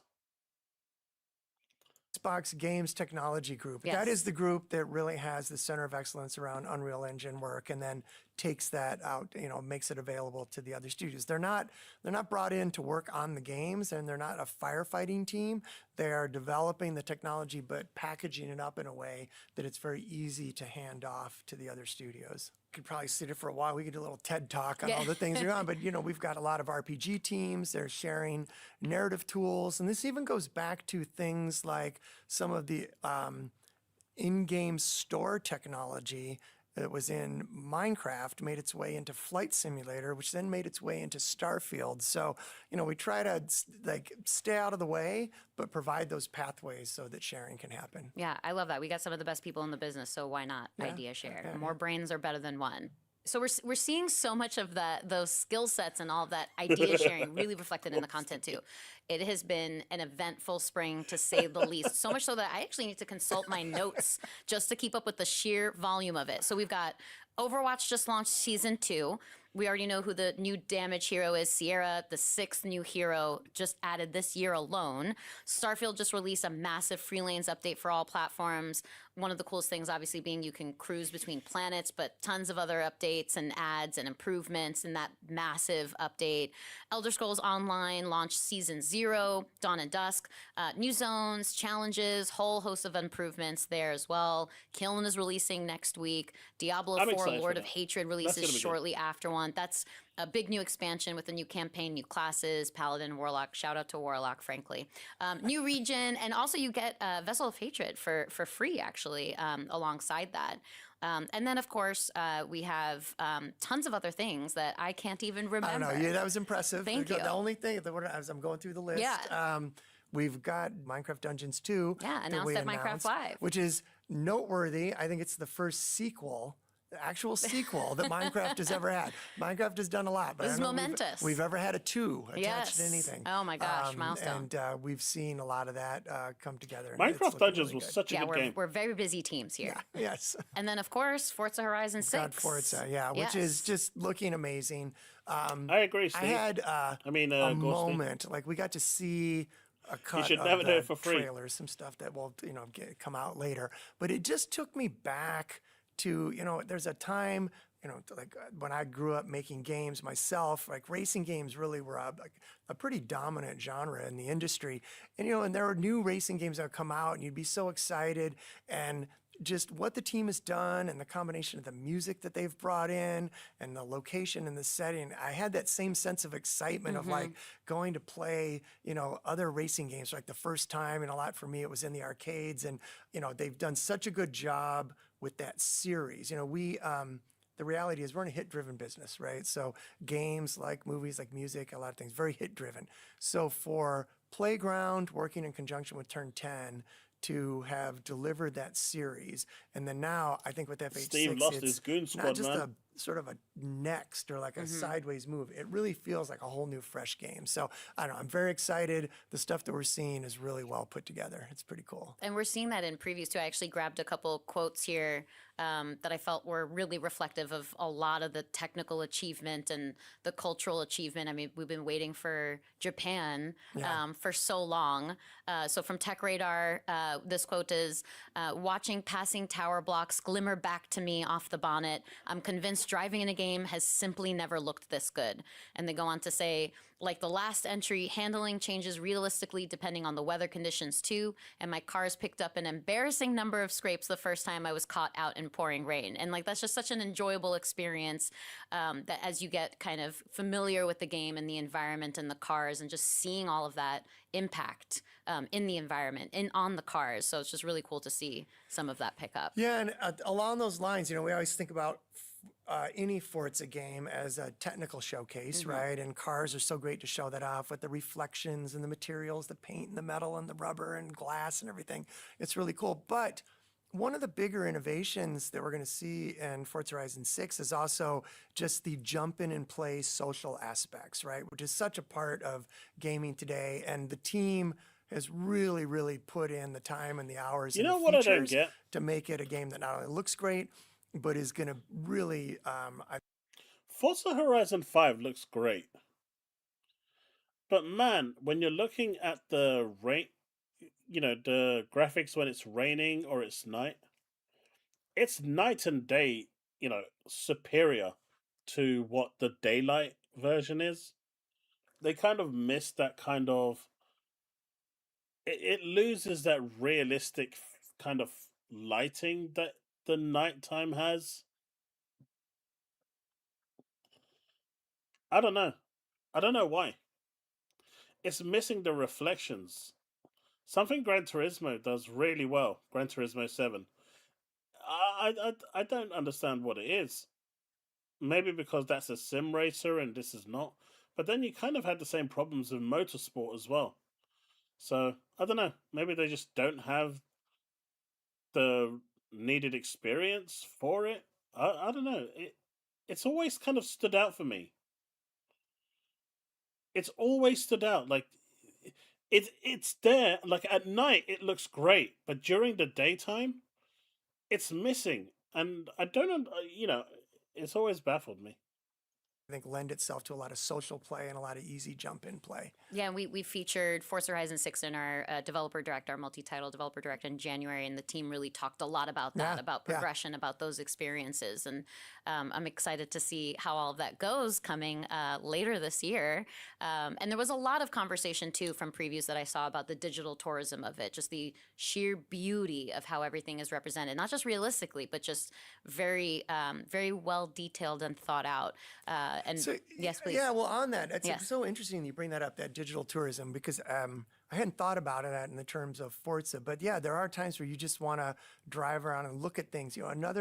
What caught me on that is, we've seen a lot of that with Flight Simulator, right? Which is, it can just generate such amazing graphics. Like on the one hand, there's like study level 737s that you can basically go train in an airplane. Yeah, literally and, pilots training. and that's like for somebody that's out here. But then there's a whole nother aspect of that, the simulator, which is, I just want to fly over my house, or I just want to what's it like to fly over Niagara Falls, right? And, what's it like to fly over the Serengeti? And I love that. I think that there's room for all of that. Absolutely. And it's just fantastic you brought that up about Forza, because I hadn't put that together before. Yeah, Flight Sim is really interesting. I have two older brothers. We grew up gaming. But they don't have time for it anymore. This is their perspective. My oldest brother plays nothing but Flight Sim anymore because he loves having that realistic experience, and it's so actually part of what a pilot's experience is, that it's nice to have that simulation.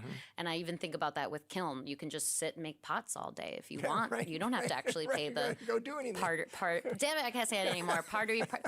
Stick to the pottery. No party yeah, brawler. exactly. Right, no more puns on that. And IGN did talk a lot about that digital tourism. And I thought this one line from their preview I was about funny, to end until you wanted which to says, see if this. the preview didn't have a cutoff time, I can guarantee This you is I'd your still be fault. playing it now. Not bad for a build with just a tiny sliver of the 550 cars coming on day one. And that's a lot of just wanting to live and breathe the world. Yeah. And my final quote that I think is pretty apt is from Games Radar. And it says, fueled by Playground's relentless pursuit of excellence, Forza Horizon 6 is set to become one of the best racing games of the generation.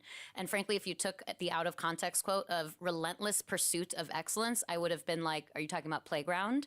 So it's very apt in that sense, and very cool to see that celebration right now. It's all a through reflection previews. of the work that goes on at Playground, and them working in conjunction with Turn 10, over the last few years, going over there and just seeing what a sophisticated development For organization Flight Sim, it I is, actually and want to just get the full the setup. biggest thing that's with probably the yoke changed and in video everything. games maybe over I the just don't last play 20 Flight years or Sim so enough is the to level do of that, but specialization that I'd happens. love to be able to and pick with a those game up, like that, there's just get so that many of set these up and deep actually- verticals in terms of car handling and graphics and physics and terrain and the features. So it's just, when you visit there, Well, it's amazing, sophisticated operation. It's great to see that reflected in some what you're reading. Absolutely, and it's the stuff that our players are looking for from those games. So the attention to detail, very important to everybody involved. So yeah, great to see that celebrated. Well, we've been talking a lot about what's coming up, but if we look backwards just a little bit and think about GDC, Jason Ronald was at GDC Banisher, talking about where are Project you? Your Helix time has and come. talking about this platform This where you is get to your play your time. Xbox games and your PC games. So I would love to understand, what does this mean for the game teams? How are they involved in kind of developing Xbox's console hardware future? Yeah, I mean, one of the really cool things about Woodpit. us as The whole a like publishing shebang. and game development organization It's that makes us expensive. different from a lot of other big publishers in the industry is But that we are I side wouldn't by use it side enough. in the same org with the hardware team, right? So we, our teams are involved early on with thinking about the visioning, what's the planning, what are the specs, and of course we're there every step of the way as these things come along. So it's an exciting time. It's great to have the news out there and to be announced. And as we've done with many consoles before, you know, those two teams will work hand in hand as we get that together. And as the hardware comes online, our teams will be the first to get involved. And there's already a lot of that already happening. But that is, I think, where Xbox really shines and where we stand apart and what makes, you know, shows off what's unique about us, both as a platform and as a, you know, set of game development studios, is when we come together. And the announcement of Project Helix it was an exciting moment to kind of showcase that. Yeah, I'm sure exciting for people to just start briefly talking about it as we continue to reveal more there. And we've talked a lot about the studio talent, developing talent at Xbox, sharing skill sets. I really think there's something to Xbox's history around supporting emerging developers for a long line of history, actually. So Hey, a lot look, of I'll be people the think about best ID flight at Xbox as a perfect pilot example ever. of that, or Discovery channels like XBLA back in the day, or Game Pass today. But there's Yeah, also that- Game that's what Camp. the- So what is that? That's what those sims are really all about, right, Woodpit? You know, getting the actual setup correctly and, you know, doing it that way. Using a controller with those sim games, it just doesn't work, in my opinion. You kind of need the right setup to simulate it correctly. And so, you know, you got the truck driver or whatever. I think you just need the right setup. That's my opinion. I think, you know, it amplifies the game's appeal tenfold. But it comes at a cost, right? They're quite expensive.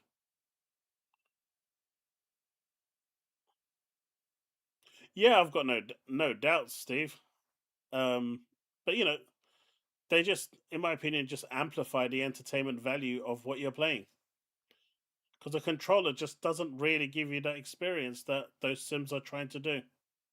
That program.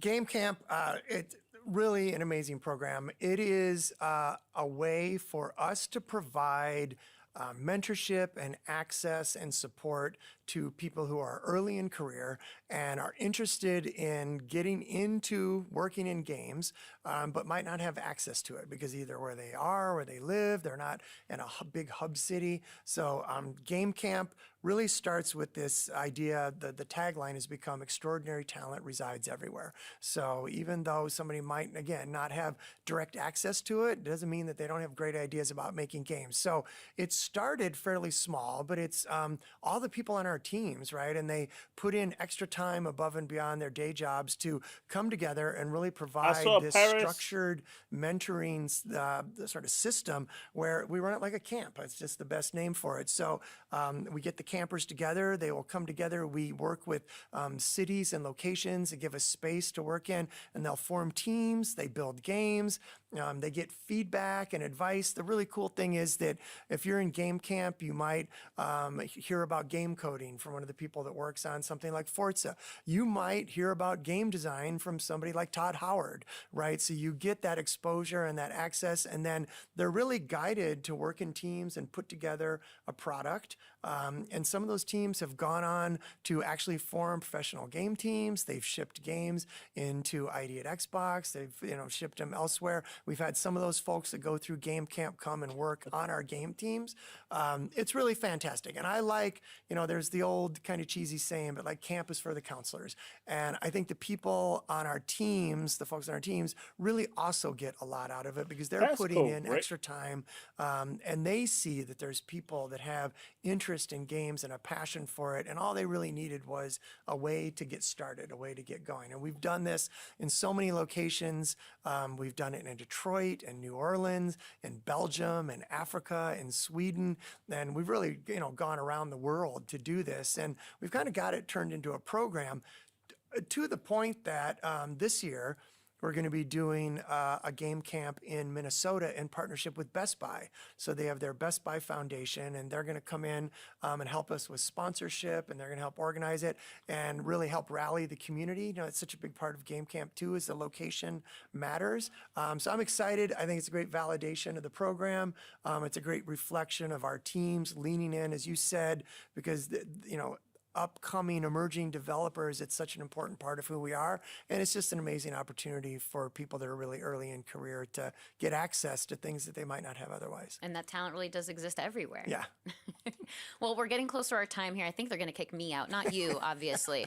But I did want to ask you, we've talked about a lot of how this year is shaping up to be very busy for us, very content filled. We've got studios expanding into new IP. We've got more DLC and seasonal content coming everywhere on our live service games. We've got all the recent announcements about what's coming up next. So when you look at all of that and you look at our portfolio and our content this year, what's the thing that really stands out for you? Wow. Well, now you're just asking me to pick a favorite kid, and that's almost impossible. Just between you and I, no one else is listening. We just took a trip down to Irvine, and we've got quite a lot of studios there with Blizzard Campus and then Obsidian and with In Exile. And we got to see the latest updates on Clockwork Revolution, which is so just excited about Clockwork really Revolution. coming along, right? I think it's a bit of a cliche to say they punch above their weight, but it's kind of hard. You got to remind yourself, this is a team of 100 people, and it looks like a lot more than. I'm really not interested in Clockwork Revolution. I don't know what it is. Every time I see it, it just looks generic. So it really is kind of that's fresh in my mind in terms of what we see. Macro, I would say it's great that I can look through the rest of this calendar year. And we've got some really big games with big franchises and lines up with the 25th anniversary of Xbox. But then it keeps going, right? Which is exciting. And I hope that that's a reflection of us getting to a cadence of things where we've hit this kind of critical mass where we can, make sure that there's big things coming, mixed with some of the smaller things, mixed with the updates, with the goal of just making sure that all of our games have got their own window and their own time to shine. Yeah. Well, my backlog thanks you, so I appreciate that. But it really is incredible because there's so many different types of games too, kind of as something for everybody, which is a lot of what our shows reflect as well. And I have to say that because I'm the show's person. But I think that's a great place to go out on. Thank you so much for coming to hang out with us and chat with us. Any final thoughts that you want to share before we sign off? No, just talking about this, it just reminds me how hard our teams are working. And just, every game is just a reflection of hard work and passion. And these things don't come together easily. And they've come together when there's a lot of change in the industry, some new things going on at Xbox. And I'm just always appreciative of the hard work that our teams do. Nice. And the great partnership we've got with everybody across Xbox. Yes, likewise. I didn't get the invite. I would not have my job without that myself. Hell would need to freeze thank over you again, before Matt, Xbox and to invites everyone me to watching anything. and listening. Thank you for joining us. We'll see. Yep, hell would need to freeze over before Xbox invites me to anything, as you all know. So maybe one day that will happen, but until then, hell has not frozen over, and as such, I doubt I'll ever. Even the Xbox code that I've got for Cthulhu, which I'm probably going to be playing tomorrow, wasn't by Xbox.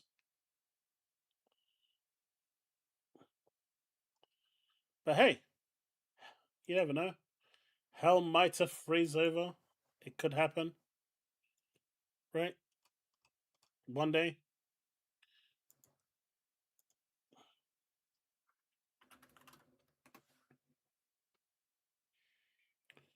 Let's see. Did I get any email for the alpha test? I did not. Then again, I don't remember what email address I put in. But no, I did not.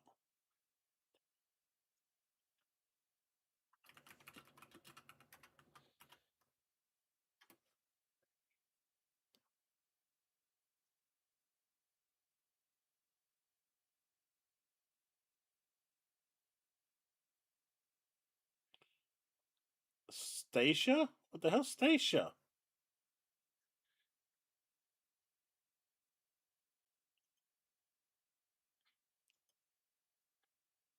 What is even Stacia?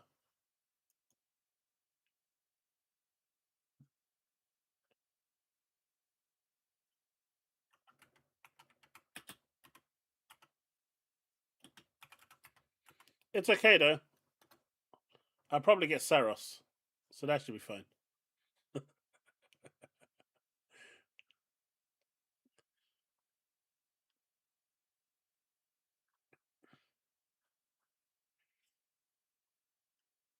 Oh, it's not going to be via email? I'll have a look in the thing. The accessories. But folks, that's going to be it for me for today. It's been a long stream actually. We've actually got on for what is it? Coming up to almost 4 hours. Nice stream. Tomorrow I will be streaming potentially Cthulhu on this channel because it's a sponsored stream. So hopefully I'll see a bunch of you there. Oh, email link to your Xbox account. I see. So hopefully I'll see a bunch of you there. That would be kind of cool, and we can check out what the game is like, even if it is on the Xbox platform, because that's the code I got. It's the one I requested. So hopefully it will be good. But yeah, I'm not seeing anything on my Hotmail account either. So who knows? Maybe one day. Just not today. But folks, what time? I'm looking to go live around midday. Probably around 12. At least I want to. It might be a little bit earlier. Might be a little bit later, depending on what time I wake up. So yeah, but around 12 UK time is when I'm aiming for. All right, folks, that is going to be it. Thank you so much for hanging out tonight. I appreciate it. Thank you for the new memberships. That's been cool. I need to update that counter, and I will. In fact, I'll just do that now.